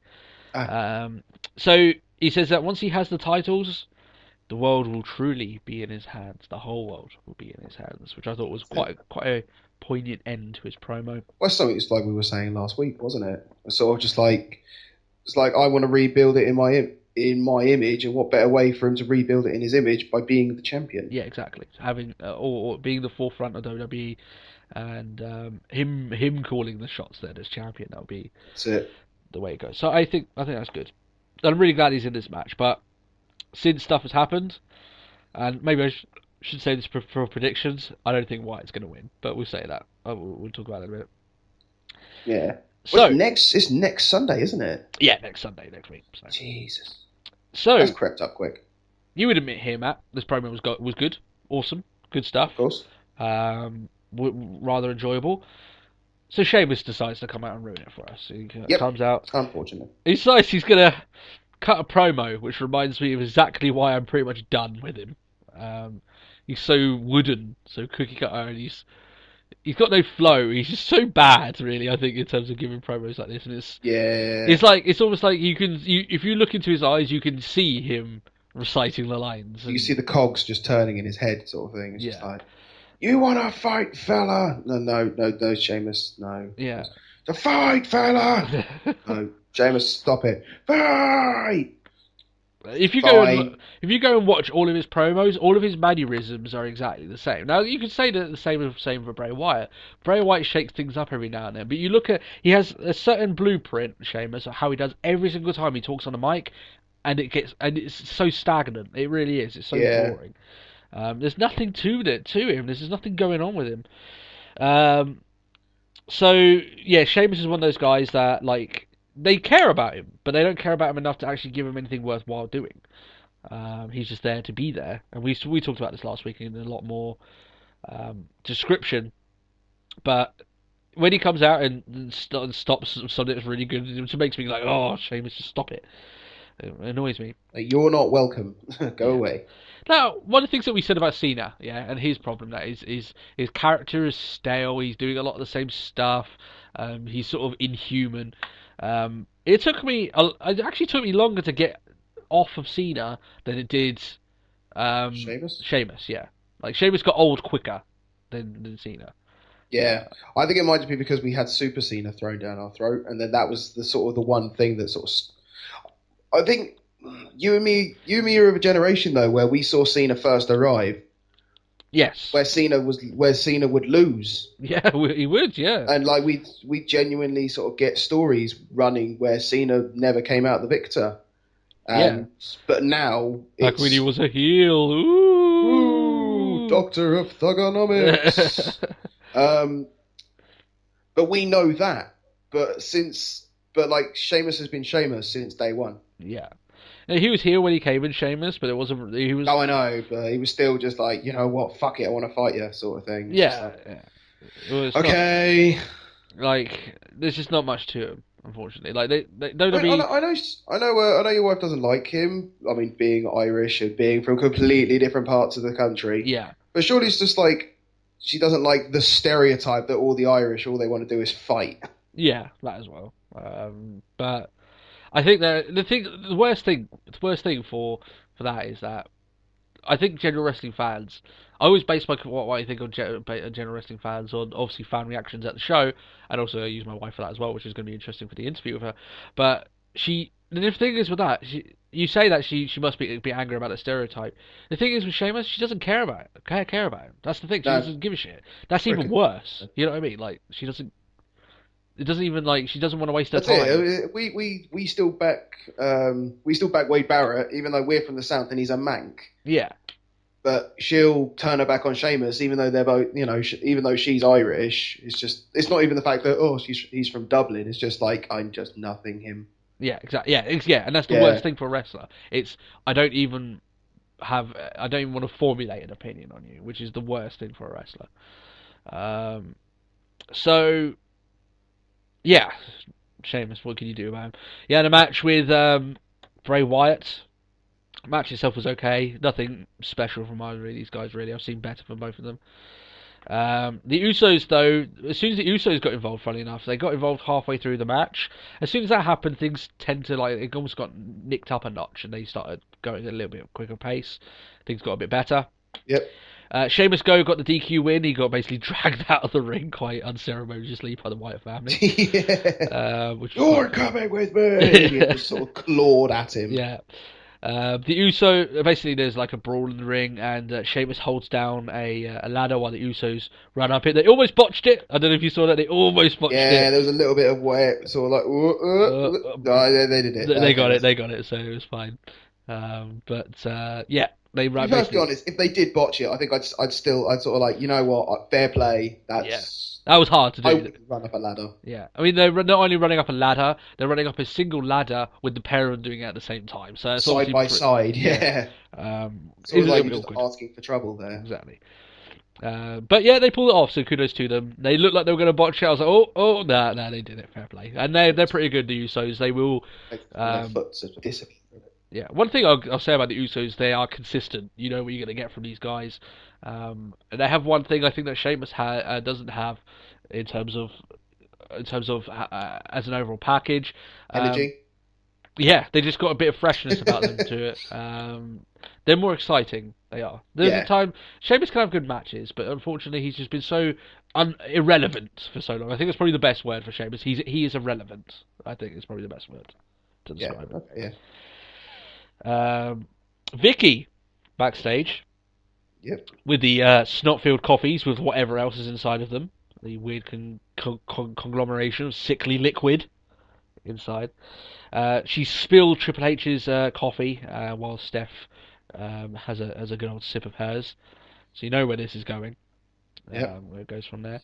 You know the thing with this whole thing is like, this is the only time, like, when do you ever see a member of the authority or anyone just like, oh, here's my guest at this time, and they just turn up like with a drink? Yes. You never see that. And it's just like, sorry, I'm just enjoying this glass of water right now. It's been a tough match, so fresh after a match, like sweat's running off them, like no towel, no bottle of water, but Stephanie can sit there. It's like, look at me drinking Coke. Yeah. It's coffee apparently. It looked like Coke, but apparently it was coffee. I'm sorry, I've never had a coffee that. Wow. Yeah, the coffee put in a plastic cup like that. Yeah. But yeah, maybe they're just pining over David Otunga. Maybe that's the problem. They miss him. He was always the guy around with the coffee. We're not filling out our quota of coffee drinkers. We need to up our ante a little bit and everyone drink coffee. So, yeah, do you know what you mean? It seems a bit odd that she just walks into a promo on her show, and she's just like, downing a little bit of coffee, which seems a bit unprofessional, but goes along with the storyline, I guess. And so, as you said there, she was interviewed by Renee Young. She seemed in some distress, Matt. Something wasn't quite right. Yeah, something. You see that sort of moment where she's like, "Oh yeah, it's Monday Night Raw. Hold on a second. What's this bizarre feeling? Sensation." Yeah. So yeah, she obviously has some sort of sickness. She bolts out there as quickly as she can. At least for the show, regardless of whether you think the segment is good or not, and we'll talk about that later, at least she's willing to make a little bit of a fool out of herself. Not as nearly as much as Vicky Guerrero does, but we'll talk about that much later. Paul Heyman jumps in. with his big smile, almost like his troll smile, which I quite enjoyed. Yeah. He talks about the participants for the ladder match at the pay-per-view, and said, "Oh dear God, he hopes that Sheamus doesn't win." And I was like, "Oh, I agree. Well, thank you, Paul. I wholeheartedly agree." The reason this promo was good from Heyman is one and one thing only. It's the key for Heyman and his client Cesaro. He just needs to talk about Cesaro. The more he talks about Cesaro and the less he talks about Lesnar is the way it needs to go. And of course, it's Paul Heyman promo. He's going to talk a little bit about Lesnar, but he spent most of his time. The thing I like is the fact that he mentions Lesnar solely because, well, you don't think I can do it? Well, I am the man that did this. Yeah. And that works, but at least it's not those sort of situations where he just doesn't shut up. Yeah. It's like Lesnar. Yeah. Cesaro. You must say the word Brock Lesnar more than Michael Cole says the word Twitter or WWE Network. Yeah. But yeah, he talked way more about Cesaro here than anything, so that was fine, and it worked and it was good, so I enjoyed it. And he put over Cesaro big as he should do, saying that obviously he's going to win the match. I don't think he's going to win the match, but there we go. Nope. Especially with the new entrant involved, but we'll talk about that. So, moving on. I've just lost my notes here. Right, so here's one thing that I caught. We had normally I don't talk, when I say we review every segment of Raw, we review every on-air segment, so stuff like, they do the Raw Rewind and stuff like that. There's no point reviewing that because there's no point, you know what I mean? Yeah. However, we are going to review one of them this week. It was the Slam of the Week flashback. I don't know if you caught this as well, Matt. Their Slam of the Week flashback involved no slams. I did not see this. Yeah. So, if you're not familiar with this, or maybe I know some countries you don't get this. Sometimes we'll get like these. Basically, they're bait for flashbacks, and they'll be like, "Oh, the Slam of the Week," and they'll show something that happened like the last week, and then it leads into what is happening on this show. And they use a lot of different stuff, like I said, they might do their Raw Rewind, or they did Raw Rebound once, didn't they? When they did stuff that was which is fine. I get it. It's just another way for them to replay stuff that's happened on a different Raw. I'd much rather them do stuff that was done last week than stuff that we've already just seen this week. But yeah, they called this one Slam of the Week, and it was of Rusev being given his star, that he got given 2 weeks ago in that promo. So there was no slams. So I thought that was very inaptly named. So whoever thought that was... Yeah. But WWE does love them some flashbacks, so I guess they don't really care. So that's fine. Yeah, that's true. Talking of Rusev, he was in a match with Heath Slater. Heath Slater, who's all by himself. Yeah, no more 3MB. So yeah, Lana, before the match started, she came out and showed what the Russian Mount Rushmore was to us. Getting a little bit older, these things now, to be honest. It's not getting a little bit samey. They need to do something now. We did praise Lana, we did praise Rusev for when they first came in, saying there is room on the roster for him, but not if this continues. You've got your cheap heat. Yeah, if you keep getting your cheap heat, then it will burn out. So, got to make something of it quickly. Slater decides he's going to go a little bit face. Funny enough, he cuts a very face promo on Rusev, and the crowd are well into it. He said, if you like Russia that much, why don't you go back there? Which is, I guess, is a good question, really. Yeah, it's a simple enough question. No one's ever asked it, and they didn't answer it either. So maybe they like the sun more over there. I don't know. Maybe in America, they never said anything bad about the weather. So maybe. Russia's always cold. Russia strong, but Russia cold. I need tan. That's it. So, yeah, as we knew, though, obviously, that Slater wasn't there to be a face, he was there to be lunch for Rusev. That's exactly what he was. Slater, he lost his three best buddies. Two got released, and Hornswogglers, obviously, he's been taken off television. No. That's not true. Because earlier in the night, when they were all on the Titantron, Hornswoggle was there. Really? I was just like, what? He's not an active competitor, really. And he, like I said, he's been taken off TV to... they want him to be come off fresh for when his movie comes out. They're doing a horror movie involving him. So, yeah, he's lost... Yeah. Did you not hear about this? No. It's like Leprechaun Origins, I think it's called. It's going to be like a horror movie. Which could be as bad as Goldberg's horror Bad Santa Santa, movie. not Yeah. Bad Santa. I can't remember what it was I called. don't know. It's just That was shocking. Yeah. That was absolutely shocking. Which taught Goldberg to stick to his day job, no matter how old he gets. He's into podcasting now, Goldberg, but I'm not interested. So, yeah, essentially he gets eaten by Slater, but yeah, he loses 3 best buddies here, Slater. So you got to feel bad for him, and now he gets eaten by Rusev. So not exactly nice. Backstage to the segment that is divided opinion among a few wrestling fans. Stephanie's being sick. Triple H tells Vicky to check on her, and proceeds to get vomited all over her face twice, to the extent that the mirror behind her is drenched in sick, yeah, vomit, effluence, whatever you want to call it. And then Steph emerges from the toilet looking absolutely pristine. So all the stuff I said before about Steph saying, "Oh, you know, she's making a fool of herself for the show," no, not really. And Vicky has to take the fucking medal for that. No. This is the thing, though. I do remember seeing. I watched.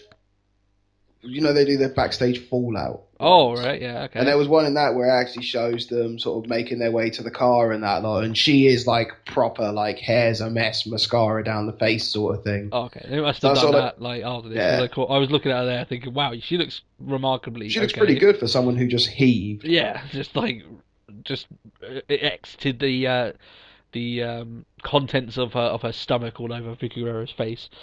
So yeah. It sounds worse than it actually is. I don't think that was dirty. That sounds worse than it actually is. That just sounds just terrible. Yeah. In every sense. Now, one of my favourite inventions that Futurama ever did, I know this is a bit of a weird sidestep, was an angry dome. I think Vicky needs an angry dome so she can go and scream in there and just get all her frustration out of all these segments that she's put in. I thought the stuff was at least a little mildly funny. It's not hilarious, not as much as everyone else was, as the announcers are making out to be. And it's just like, for people getting annoyed at this, Vicky's done this since she came in. She's made a fool out of herself for entertainment's worth. Like I said, if there's ever a medal for that, she has to take gold. You know what I mean? She has. Sorry, I just give it to her for the hog pen match against Santina. Yeah, she's done a lot of crazy stuff. All in the nature of I mean, she must be game for anything. So we're gonna miss Vicky Guerrero. She's going soon, as I've heard. So she was meant to go after Mania, but she stayed on a little bit longer. Mm-hmm. But she's going to be leaving soon, especially as her daughter was released from NXT a while back. So you know, and she's had a lot of time with the company now. So probably best time for her to be heading out. But yeah, it's kind of divided people. Some people, oh, it was pretty funny. Some people, oh my god, this is horrific writing and not funny at all.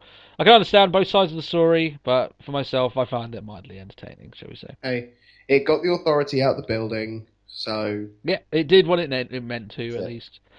And it was a justified way of getting it out of the building, without just going and getting a bit weird. A lot of these people that would be moaning about it were people that would probably find all the DX stuff that was funny back in 2006. So you know, you have to take one. No, maybe that was better done back when DX was doing it, sure, but when you know feces was being pelted from the ceiling at the Spirit Squad and 2 words for you: look up. Yeah, that's it. So you know, take it with a pinch of salt. It's comedy. It's not great comedy. Could have been done better, but I'm not gonna rag on it too much, really. And you know, at the end of the day, it didn't take up too much of my time out of the show, so not really that bothered about it. That's it. So, what we have next is it's pretty much immediately after that was a break. So we had Reigns come back, talking to Vicky, and basically says, "Oh, you're probably going to get fined next week after what you've done. So you should probably put me in the Battle Royal." She needs an angry dome because she just basically shouts, "Okay!" Just screamed in his face, yeah. Yeah. So I think WWE, for all the stuff they've done for her, just buy her an angry dome, so you can just as a parting gift. As a parting gift, just attach it to our house. You should go in there and scream to our heart's content, and you know that way we won't have to hear it, so it'll be fine. Celebrity Kevin Hart, comedian, who's been in a few movies. I think he was been in a few TV shows. I don't watch 30 Rock. I think he's the guy at 30 Rock. Is he still the guy at 30 Rock?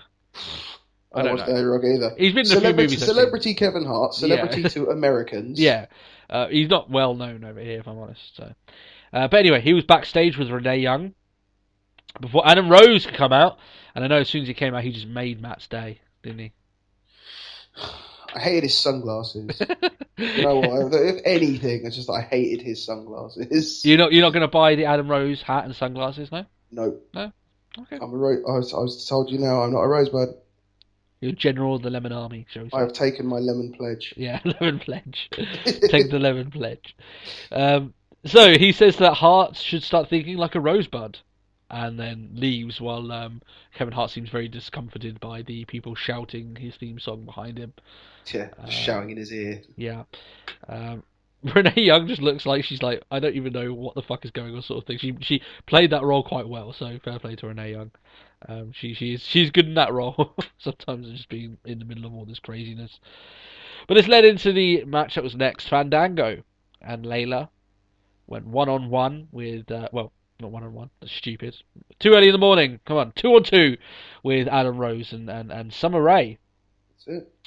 Hart was on commentary here. He was mildly entertaining. He was fine. A few funny things. He was pointless. Bit pointless, but you know he was there. He was fine. Not nothing horrendous anyway. At least he wasn't in the ring giving hip tosses like Michael Strahan. But do you know one thing I find really bizarre?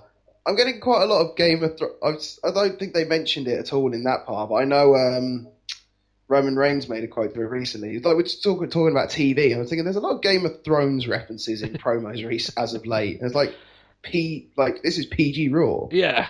Why are people watching Game of Thrones? The funny thing is, imagine if they do that, like some kid thinking, "Oh, he said Game of Thrones. What's this show about?" Wikis it and then watches. Oh, they've actually got one that looks like a match: The Mountain versus the Red Viper, and they watch that episode. Yeah, the Dear Viper, God. like Randy Orton, awesome.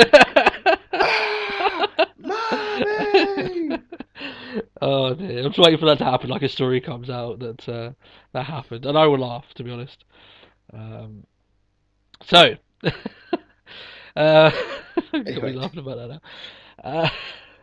So yeah, Hart on this, as we said, he was mildly entertaining, cutting a few jokes here and there. He looked more like he didn't really know what the storylines were. So for a guy that was walking out, and the commentators were going, "Oh, he said he's such a good fan," he barely knew what the storylines were going on between Summer Rae and Fandango. Yeah, that's it. So Stop picking on Fandango's wardrobe. So if you're a fan, you know Fandango just wears flamboyant. Yeah, and that's part of his character. And he's like, "Oh, I didn't know this was Dancing with the Stars." Fandango's been around for about 2 years, mate. So if you're such a huge fan that the commentary is saying that you are, 2 years. Yeah, well, he wrestled at WrestleMania 29. Oh, Jesus. So yeah. Yeah, I was just thinking, it wasn't this WrestleMania, was it? So, Jesus. So yeah, one thing about this as well, that after the match, basically Adam Rose gets the win pretty much really quickly, so it's a nothing match. I brand it. Wasn't really Layla and sort of Summer Rae just decided to play Kiss Chase all the way out to the Titantron. That's sort it. of like, okay, cool. So Adam Rose tells Kevin Hart to get into the ring. JBL is blowing a fucking gasket. He's going mental, just as mental as he was during the whole El Torito versus Hornswoggle stuff. Yeah, I know. He was going out of his mind, telling Hart not to go in the ring, not to be a rosebud. But he does. He converts Hart into being a rosebud. And I think if there's hope for Kevin Hart, I guess there's hope for you as well, Matt. No. No, not at all. No. Nothing. No. Nothing. Okay. So you. I stand here and take my lemon pledge. Take your lemon pledge. If you're taking a lemon pledge, leave a comment in the comments. I would like to see who's taking the lemon pledge alongside Matt. So next on the event was the Battle Royal for the slot in the ladder match at the pay-per-view. I did the full thing last week, and I didn't want to do it last week. The whole thing. This match is a da-da-da-da for the da-da-da. I don't really want to do that again because that was so long. But yeah, it's the same thing here, really. But as soon as Reigns came out at the end with his own music, which he's basically a slightly revamped version. Yeah, it's a remix of this. Yeah, which I think is fine. I'm fine with that. If it works, it works. It's the same thing with Cesaro. They should have just given Cesaro the Real Americans theme going forward, because now his new theme sucks. But yeah, as soon as he came out at the end, you knew where this was going. There was no if Roman Reigns had lost and hadn't won this match, what was the point in all of the preceding He was the segments? only person to even have his entrance. Yeah, so you Just knew like, what. everyone's in the ring. Yeah, you knew And what now was gonna Roman happen. Reigns. With Reigns though, going forward, I like him to keep as much of the Shield's gimmick as he can. So if he keeps his attire and stuff, that's completely fine with me. I don't think you have to change that. I think that's fine going forward. Yeah. Okay. There's no need to change much of his character. We don't want the Cesaro effect on him, where Cesaro was so over, and suddenly they changed all this stuff about him, where Cesaro walks out like he's got a pole up his butthole, and changing music and all this stuff, and suddenly the shine is a little bit glossed off of Cesaro in recent months. So, yeah, stick with what works. If it's working, don't break it. Damien Sandow was eliminated faster than the Miami Heat were beaten in the NBA Finals. Hello. I know you don't watch much NBA, but they got beaten pretty bad in the NBA Finals. Like I gathered, he was dressed up. Yeah, congrats to the San Antonio Spurs anyway. But yeah, he had his LeBron James shirt on, and he got eliminated very, very quickly. First one to get eliminated. So that's how much they think of him. Like we said last week, what the fuck? Yeah. Oh god. So there's not Bo Dallas was the third to last. There were 3 people left, and Bo Dallas was one of them. You mean Mr. NXT, right? Yeah. That's what his name is now. So, as with most battle royals, this really only kicked up a notch once it got, like as you said, down to the last 3 or 4, which was Reigns, Bo Dallas, and Rusev. Funny enough. Yes. And once Bo Dallas was dealt with, the crowd were really into Reigns going against Rusev, which I thought. The crowd went mental for Reigns and Rusev. Yeah. So after that, Reigns manages to dump out Rusev, and he gets the win, which, as we said, was blatant. We knew it was going to happen. But yeah, now he's in that match, so that's going to be interesting. Do I think he's going to win the belts? I think there's a slight, ever so small smidgen of chance. But we'll talk yet again about my pick and why I hate myself for picking it once we get to the end of the show. So, John Cena backstage with Renee Young. She got a lot of airtime, Renee Young, on this show, which I don't mind. She's pretty good. Reminds me of the Rock, Lillian Garcia promos. Not nearly as good as that yet, but with the Rock's epic strudel. The People's Strudel. People's Strudel. He cut a promo which he says there's a hidden message in his hand, and he knocks down all his fingers about all the stuff he's going to do. He looks like he's going to go for a birdie, and I was like, oh, he's going to do it! And then he gets all PG and pussies out and just uses his first finger. So because of that, it's a ball promo. Boo Cena for letting me think he was actually going to do something a little bit out of the box. And it's the same Cena promo you've seen time and time again. It's nothing extra special. It's the same Cena promo. I know I'm the underdog. I don't care. I have to win. Yeah. Hustle, loyalty, respect. Blah blah blah. Blah blah blah blah. There you are. It's not, and the fault goes with him and with creative for doing a promo like this. They obviously write his lines, so there's not exactly. He tries to deliver them as best as he can, but man, we can only get given the same stuff over and over again before we just don't want to watch it. That's it. Which is a double-sided coin. Just before anyone says that, we also don't like the way that I'm forgetting his name now. The really horrendous Vince Russo. We don't like the way that Vince Russo does his booking, because he is like the other side of the coin. He changes too much too quickly. He does all this other stuff that's crazy for no reason. There is a middle ground. You don't have to give us the same stuff over and over again, but you can also give us the same stuff for a little while. But at least some consistency. Yeah, exactly. That's the issue there. So there's a middle ground that you need to do there. But man, with John Cena, he's way off the extreme side. So we'll see that. Paige had a match against Cameron, and the very idea that Cameron could ever wrestle with Paige is quite laughable, really. And I do feel very sorry for Paige's mother. Apparently she's getting loads of really awkward messages from people saying, oh, I'm going to stalk your daughter, and I'm going to stalk you, and you don't go messing with the Knight family. Have fun with that. Yeah.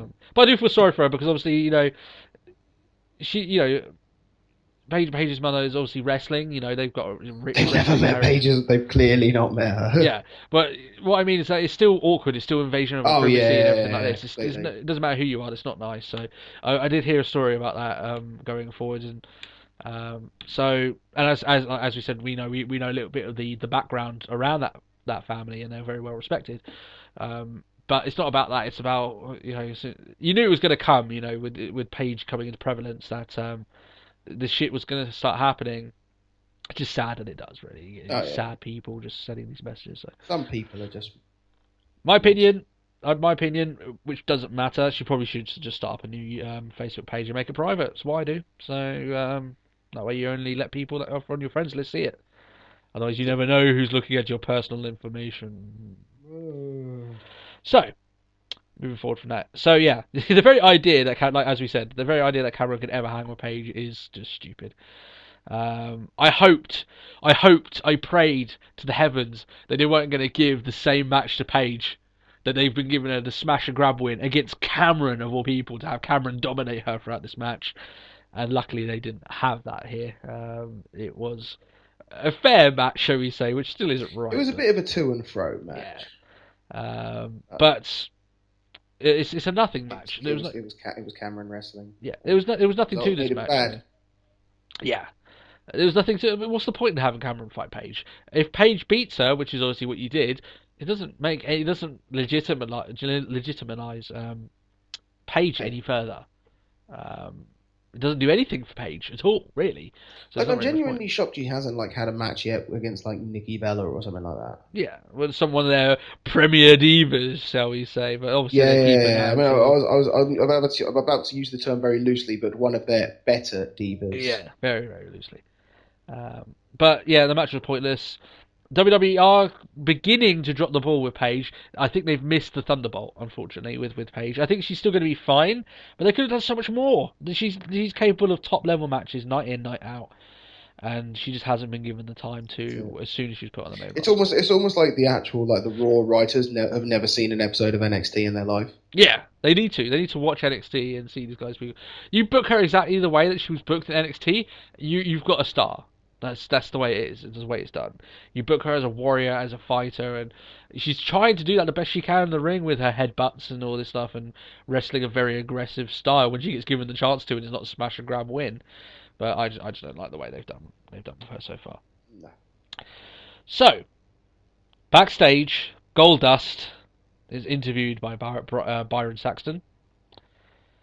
Goldust says that he's now met his new partner, which, as we remember last week, Cody Rhodes says that would magnify Goldust's magnificence. Goldust goes one further by saying that his partner is super galactic.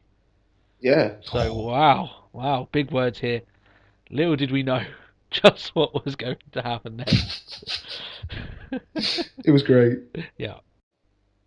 So yes, this match.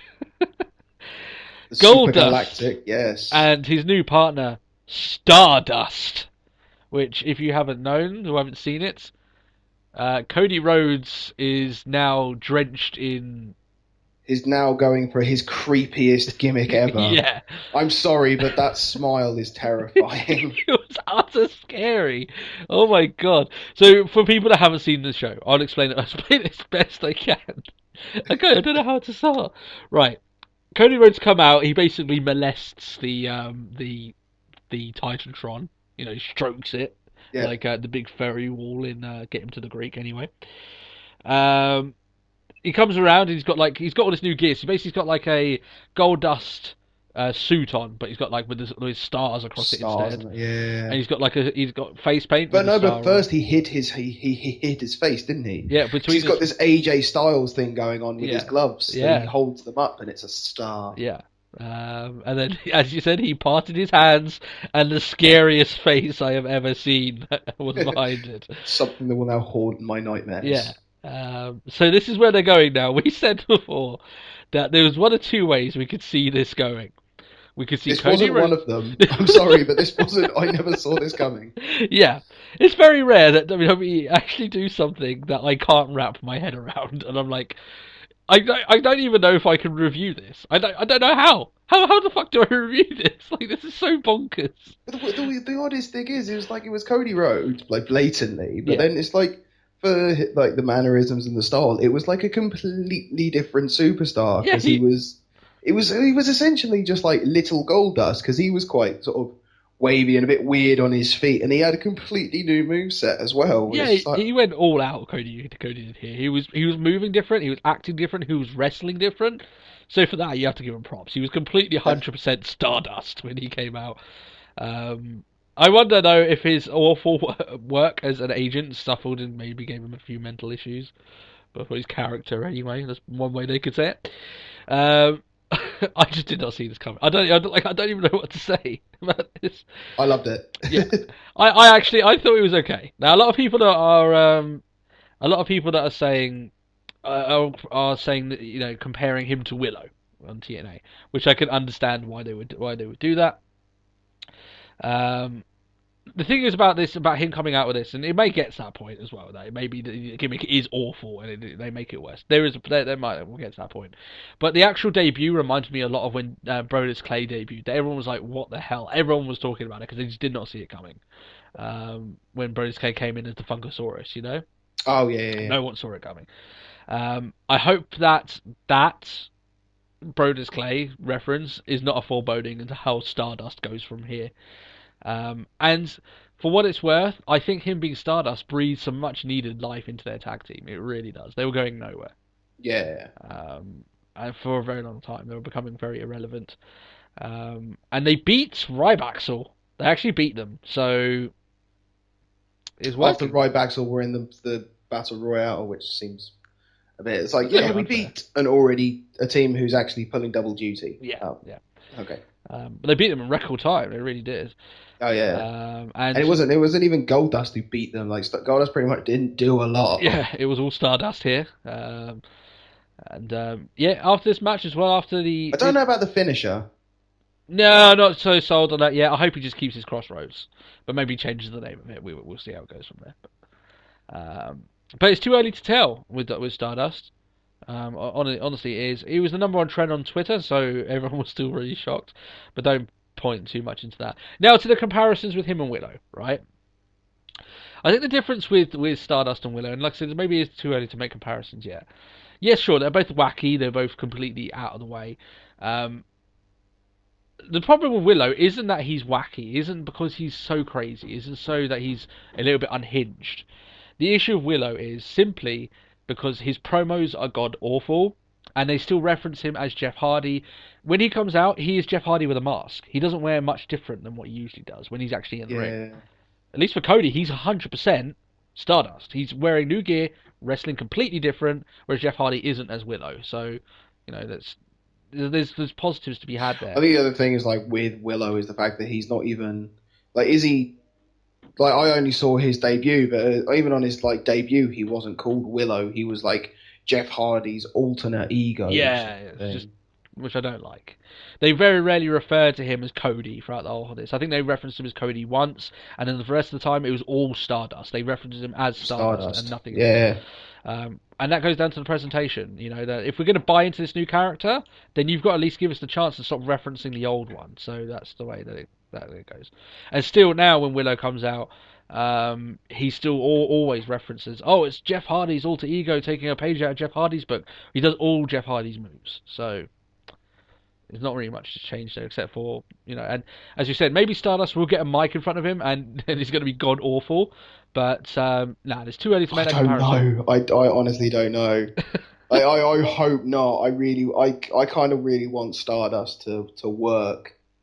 Yeah, I mean, you look at the evolution of Cody Rhodes, the amount of different gimmicks that guy's had. So fair play to the guy. Really. The thing I thought, the weirdest thing is, I'm pretty sure, like, I think you stand with me. Like, when they were Legacy, we were just like, I can't wait for Cody Rhodes to just fuck off. Yeah, and like Ted DiBiase was the guy. I thought Ted DiBiase was like the next big thing to come out of Legacy, and now DiBiase's gone, and like Cody's amazing. Yeah, and he's got such mileage, and he keeps shaking things up every now and then.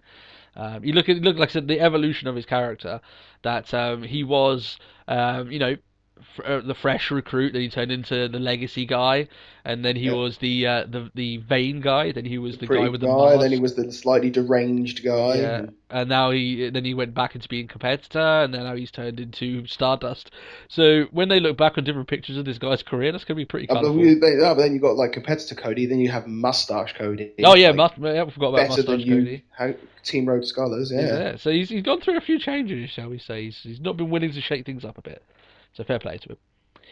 Then comes to our main event, which was not nearly as memorable, shall we say? No, not bad at all. But Cena and Kane in a stretcher match. This is the main event. A great meme did make me laugh, though. I saw the meme before I saw the match, which made me laugh. It was saying it was the first time that Cena has pushed a fellow wrestler in his life. As in pushing him, not actually pushing him on a stretcher. The match itself, I thought, was okay. It was hardcore. It was pretty hardcore, to be honest. They were throwing steps around each other, attacking each other. The one thing I would say about this is that, one, obviously it was blatant that John Cena was going to win. There was no way they were going to make him lose. He never looked like he was going to lose, really, as much as they were trying to make it seem that way. Yeah, as much as they were like, oh no, Cena's in trouble. Oh, look at him, he's down, he can barely stand, sort of thing. It's like, nah, Cena's going to win. The kicker for me for this is which kind of makes this irrelevant, the whole match, really. The ending was completely stupid. It was so nonsensical. Basically, the end of the match, Cena decides what he's going to do is he's going to deliver an AA onto the stretcher. You know, the actual contraption that is made to with loads of padding and is meant to, soften someone laying on it and stuff, So it seems like the ideal place to not get hurt when you're being AA'd on. But Kane sold it as if he was driven into concrete. You know what I mean? Like, he sold it like that way. And then... Well, I think it's all more padding, so it's more comfortable. I don't think it's going to stop much when you fall on it. Yeah, you know what I mean. But like, you know what I mean. Like, it didn't look like, even the move didn't have like, it was just like rolling him onto it, sort of thing. It's like, and then Kane's selling it as if he's dead. And it's just a little bit like, oh no, come on, that doesn't make any sense at all. And like, he rolls Cena across rolls Kane across the thing. The thing I would say about this, while fair enough, they tried to get as hardcore as they could. When you look back at stretcher matches of days gone past, they were far more brutal and far longer than this match was. Oh, yeah. So when you compare them, there's no really comparing this stretcher match to any of the previous ones. Not saying it wasn't a bad match, but when you compare it to other ones of its ilk, it's not exactly up there. It's a John Cena match. Yeah. And as we said, we knew who was going to win this match as soon as it is. And unfortunately, now Cena's in that match, I've got to go with Cena to win the belt. I don't. I do. But because it's Cena. But that's for another week. Yeah. That's for next week. That's for next week's predictions. Maybe I'll think different next week. Hopefully I do, because I hate feeling this way. That Cena's just going to win every single match. And 9 times out of 10, I'm right, and it depresses me. So that is the match. That is the show as a whole. I think that this show had a little bit more to it than the last few shows. We were a little bit critical. Well, I say a little bit. We're very critical of the last few shows of being very mediocre, being very plain. Yeah, very plain. But there was some stuff here to be seen. You had Reigns, Ambrose were good. Stardust, we can never say that wasn't memorable, so we're going to remember that definitely. for a long time. And there was some good wrestling to be had. So all in all, I can't really dig on this show that badly. It was okay. And we got the good promos. We had a good Wyatt promo, good Ambrose promo. And regardless of what you think of the Vicky stuff, if you take that out of the show still is alright, and if you leave it in, it's still okay. So, I think it's still worth watching this show. I think there's stuff to be seen, and unfortunately, if you're listening to this podcast and then going back and watching Raw, I feel sorry for breaking the shock of Stardust to you, because really you need to see that without knowing. I don't think we can. The thing is, we can't properly just describe it. Just Stardust is just. they refer to Goldust originally as the Bizarre One. I think that title's now been taken. Yeah, there is no contest. And as I say, he was essentially molesting the Titantron, stroking it and rubbing up against it. It was just weird. Anyway, so yeah, go. All in all, I didn't think it was that bad. What do you think about the show as a whole, anyway? Yeah, I quite enjoyed Raw this week. Yeah, it was alright. I can't knock it at all. We had Cameron got a chance to wrestle. Meh. Yeah. But all in all, I'm curious to see where this whole sort of Summer Rae and Layla thing's actually going. Yeah, rather than sort of just chasing after each other, because you never actually saw what happened backstage. yeah. So I was sort of expecting them to just sort of like run off and just like proper have it out in the gorilla press, but no, not so much. Wrestling fans can be quite cynical, and it's like, oh, I don't care about this. And the reason why people would say that is because WWE have a good track record of not giving like even these like very very sort of mid card rivalries any sort of fluidity at the end. They just kind of give them a 3 minute match and it's over.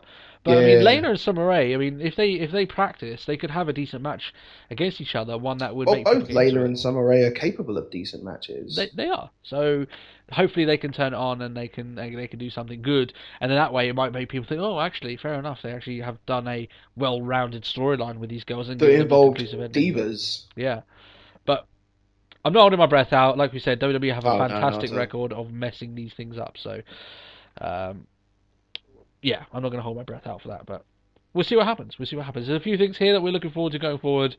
And yeah, anything involving the Shield in terms of single competitors now is really interesting. I think it's safe to say the Shield's done. Oh, the Shield is done. They are done. They've broken up. And also as well, I don't think that Seth Rollins is joining Evolution. I must say, I think that he's probably no. I think it was just as a sort of final. Now that like as a way of once one of them's left, what are the other two going to do? Oh, they're just going to one's going to seek revenge and the other one's going to. Like, yeah, that's just the whole thing. Like, you know, Ambrose is seeking revenge on the betrayer, and Reigns is like, well, I still know the bigger picture, and I still know Triple H had a hand in this. Yeah, so it's as a faction, the Shield are done. Yeah, and I think it's fine. In terms of breaking them up, I don't mind at all. I think that's probably as perfect as you can get, and it's led on to them doing their own storylines on their own. I think it's as good as you're going to get it, to be honest. That's fine. So. Thumbs up this week for Raw. Not too bad. Maybe it was a horrendous show, but that whole Stardust thing really, I don't know what to make of it. So, it's that really awkward laughter. It's just like I don't even know. Yeah, I don't even know what to say about it. So, the last little bit of our show this week. We did promise you some Stratusfaction last week, and you didn't get it. We apologise, but you get it. Was it last week or was it the week before that? Yeah, I think so. I think we had to stop. I think we had to cut it from last week because we had the releases, didn't we? So yeah, we did 9 little mini spotlights. So, but we thank you for carrying on with this show. We know this one's been quite lengthy. We've just seen the length of it here. Bumper show. We may even break 2 hours this week, which would be quite crazy. We've never done that with before. All the things we can talk about for Trish. I think we could do. Yeah, exactly. So she is our superstar spotlight for this week. Trish Stratus, the Hall of Famer, the first. Yeah. Of the recent divas to be inducted. Of course, Fabulous Moolah and Mae Young were inducted as well, but I mean in the recent years, Trish Stratus was sort the of first. More current generation. Yeah. The main reason I bring her, I actually thought of her bringing her into the Superstar Spotlight. One, obviously I'm a big Trish Stratus fan. She's a good wrestler, but you can see her sort of like all the things that she did in the start of her career. You would never have thought that she would have been a legitimate competitor going forward from that. And no matter where you start or where you're brought into WWE for, if you're brought in to be a model, if you're brought in to be a manager, if you want to be a decent wrestler and you work at it hard enough, you can be one. So yeah, we rag on Cameron enough, but if she puts the hours in, which I doubt she will, I don't think she cares about it, but if she does put the hours in, then she could make herself into a decent wrestler. It's not. I would still rag about it. Yeah. But when you look at where Trish started, and we'll go through her career and some of the more memorable moments, she didn't start off in particularly great standing. You know, there's a lot of embarrassing moments of her character, but you look at where she ended up, and suddenly it was all worth it. So, Trish, her real name Patricia, which I guess is where you get the name from. Yeah, makes sense. Hails from Ontario, Canada, which has a very, very good wrestling background. A lot of good wrestlers come from not just Canada in general, but Ontario as well. She signed with WWE after working as a fitness model.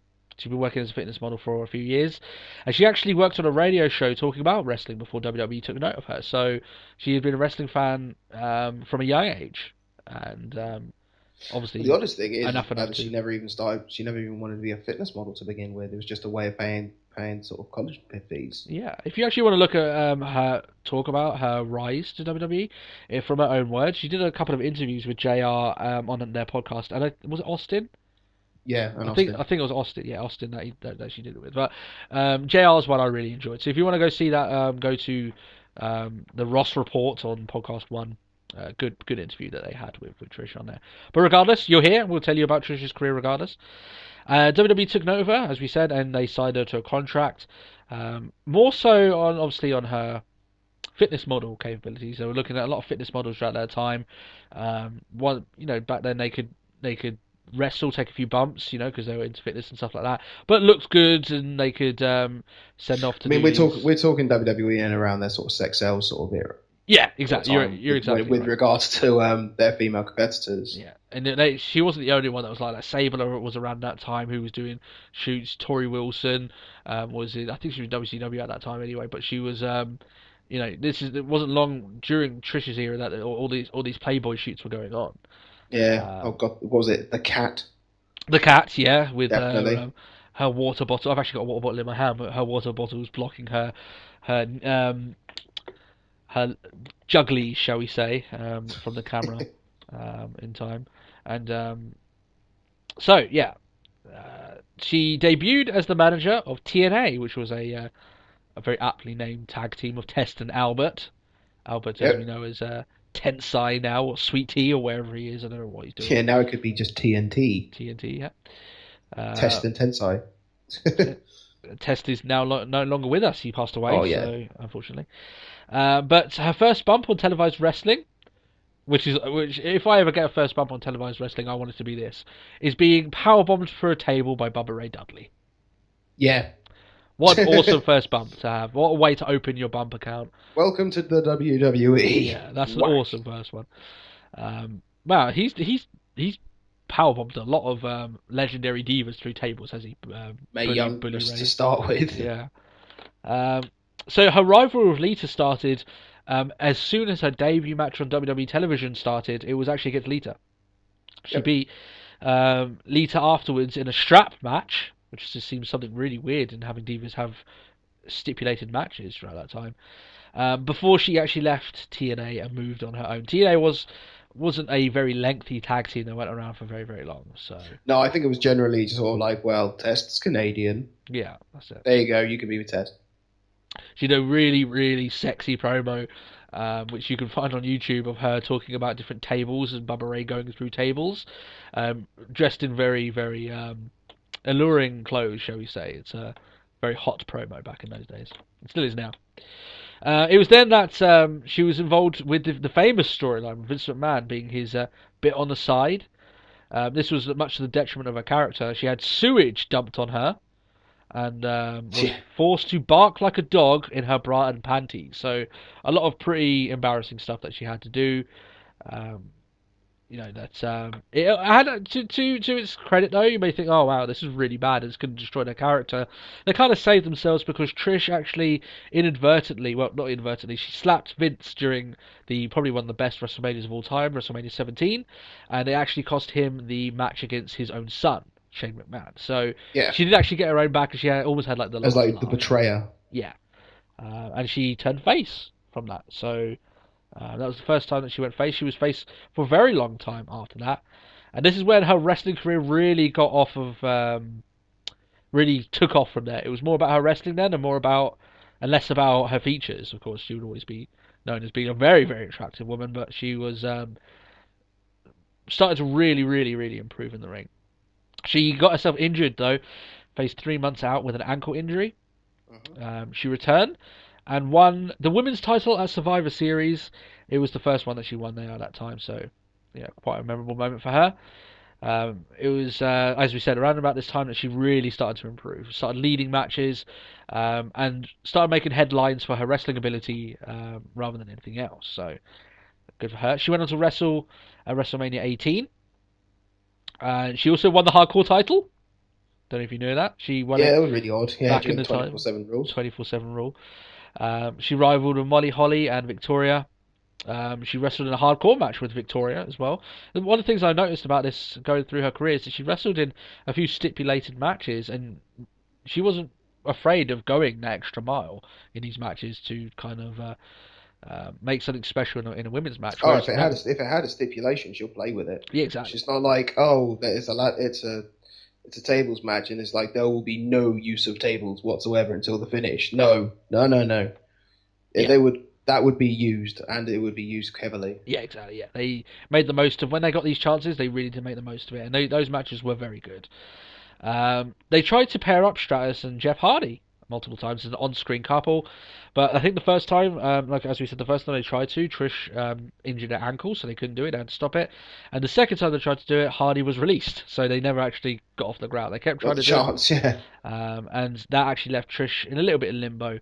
Wasn't too bad though. She wrestled Jazz and Victoria at WrestleMania 19, a match that I remember. I actually remember this match very vividly because I remember it being a very, very solid triple threat match for the clean match, yeah.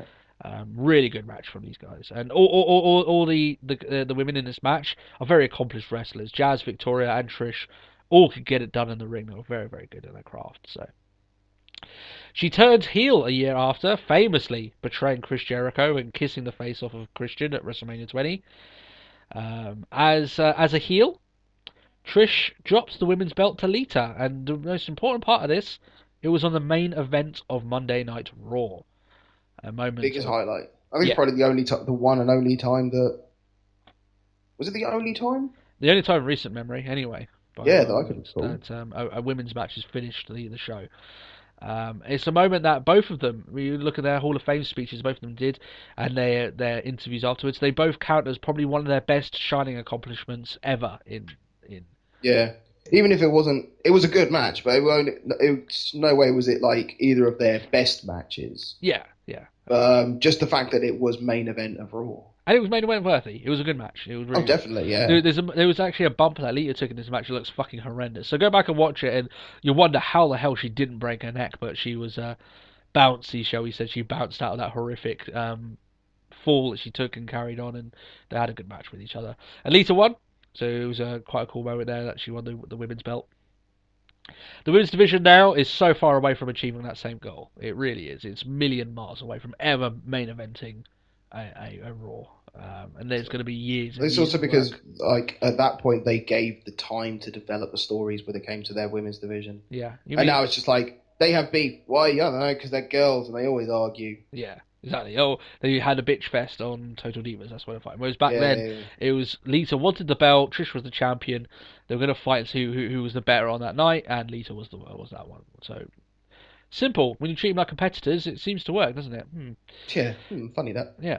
So she went, and her last big rivalry in WWE was actually having a rivalry against Mickie James. Mm-hmm. You're a big fan of Mickie James, who did the stalker gimmick on her, stalking her and being her biggest fan and trying to kiss her. And actually came out dressed as Trish. And... wrestled and did all the same moves as Trish and a few things, and beat Trish for the title, funny enough, as Mickie James went heel and all those longs. Everyone thought that this was Trish almost in a way passing the torch over to Mickie going forward, and being the shining light, especially as Lita was retiring at that time as well, to lead the women's division. Of course, now we know that James didn't actually spend that long in the company anyway.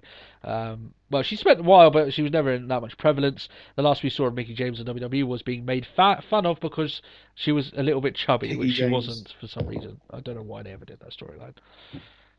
Remember, be a star, don't be a bully, but you're allowed to call people Piggy James, so there you are. So, she retired from wrestling to pursue a career in practicing yoga. She has her own studio. I get emails off of her studio for some reason because I'm on her. I don't know why. I must have been doing some research one time and found and somehow signed up for her newsletter. I don't know how. Somehow ended up on the Stratusfaction mailing list. Yeah. She was inducted to the Hall of Fame, with which she announced her pregnancy. And it was a little bit awkward about this. She announced her pregnancy, that was a big pop, but she referenced her husband, and her husband got booed to shit, obviously because all the wrestling fans wished they were bedding Trish all this time. And I say to her husband, you have got like the ultimate heel heat. You're basically, you don't have to worry about all these stupid wrestling fans booing you at a Hall of Fame induction, especially with who you're lying in bed with each night. I wouldn't worry too much about it. So, it's like, I was like, how am I going to get myself some heel heat? I'm bedding Trish everywhere, worldwide. Exactly, that's it.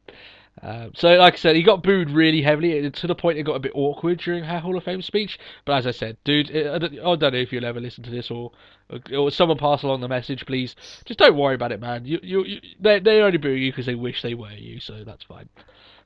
Come into wrestling, be a manager, just be a he, and all you have to do is come out and just say the same thing each week. I'm married to Trish Stratus, and she had my baby, and everyone's gonna go. Just hate Yeah, it. that's it. You'll instantly be managing the most hated person ever. Exactly. So she also inducted Lita into the Hall of Fame this year, so that's quite prevalent. So looking back on her, she was an amazing. When you look at the amount of title reigns, she had 7 championship reigns as the women's champion, which is mad. Yep. It's really an accomplishment. Also, one-time hardcore champion. She was Diva of the Decade as well, voted by the fans, Diva of the Decade. She was also recognised not just by us and by WWE, but by Pro Wrestling Insider as being one of the top wrestlers around of the time that she was there. Yeah, exactly. Obviously, she won stuff like Babe of the Year and stuff like that, which, of course, she was a very attractive woman, and we're not going against that. But we remember her for her wrestling ability and the storyline she was involved in more than anything else. She could have been butt ugly, but she wasn't, so that was something else for her as well. Her legacy is pretty much cemented alongside Lita. I think you couldn't have had one without the other. It was yin and yang. I think they said those in the same words. 2 of the best female wrestlers in WWE's recent history, without any sort of doubt. And their legacy cemented. One of the most recent things that she did, she was a judge and a trainer in the latest edition of Tough Enough, and she, tutored a lot of the girls and the guys as well. A lot of people came out during that time. A lot of older wrestlers, sexist wrestlers. I'm just going to say this. They said that Trish shouldn't have been on the show training people because she wasn't a good wrestler. To them, I could say, "Fuck off, you're stupid. Yeah. Go away." You got your mind stuck in a get out of it, and then you can join the rest of us in the current age. I really find that really frustrating when people say stuff like that. So, yeah, that's the Superstar Spotlight on Trish Stratus. I don't think we're going to have another like her for a very, very long time, unfortunately. And I also don't think that if you were to bring Trish Stratus in today, WWE would give her the same respect that they did back at that time. They wouldn't give her the hell same no. time. If you say you're not going to get anyone like that now, it's like, I think it's because WWE aren't going to let us have anything like that now. Yeah, you're completely right. That's exactly what it is. WWE, since Trish and Lita gone, they seem to have lost more and more interest in building up a solid women's division, and they've been stuck in limbo for years and years and years, and not really going anywhere. Just being the filler match, being the stopgap match between the 2 main events. How many times have we seen a Divas match just before the main event and the big match that was just before it on a pay-per-view? We've seen that countless times. And how many quick one-hit kill wins have we seen for women's matches? And as we said before, I think the most poignant thing to think about all this when we look at Trish is that the current division is so far away from emulating her accomplishments.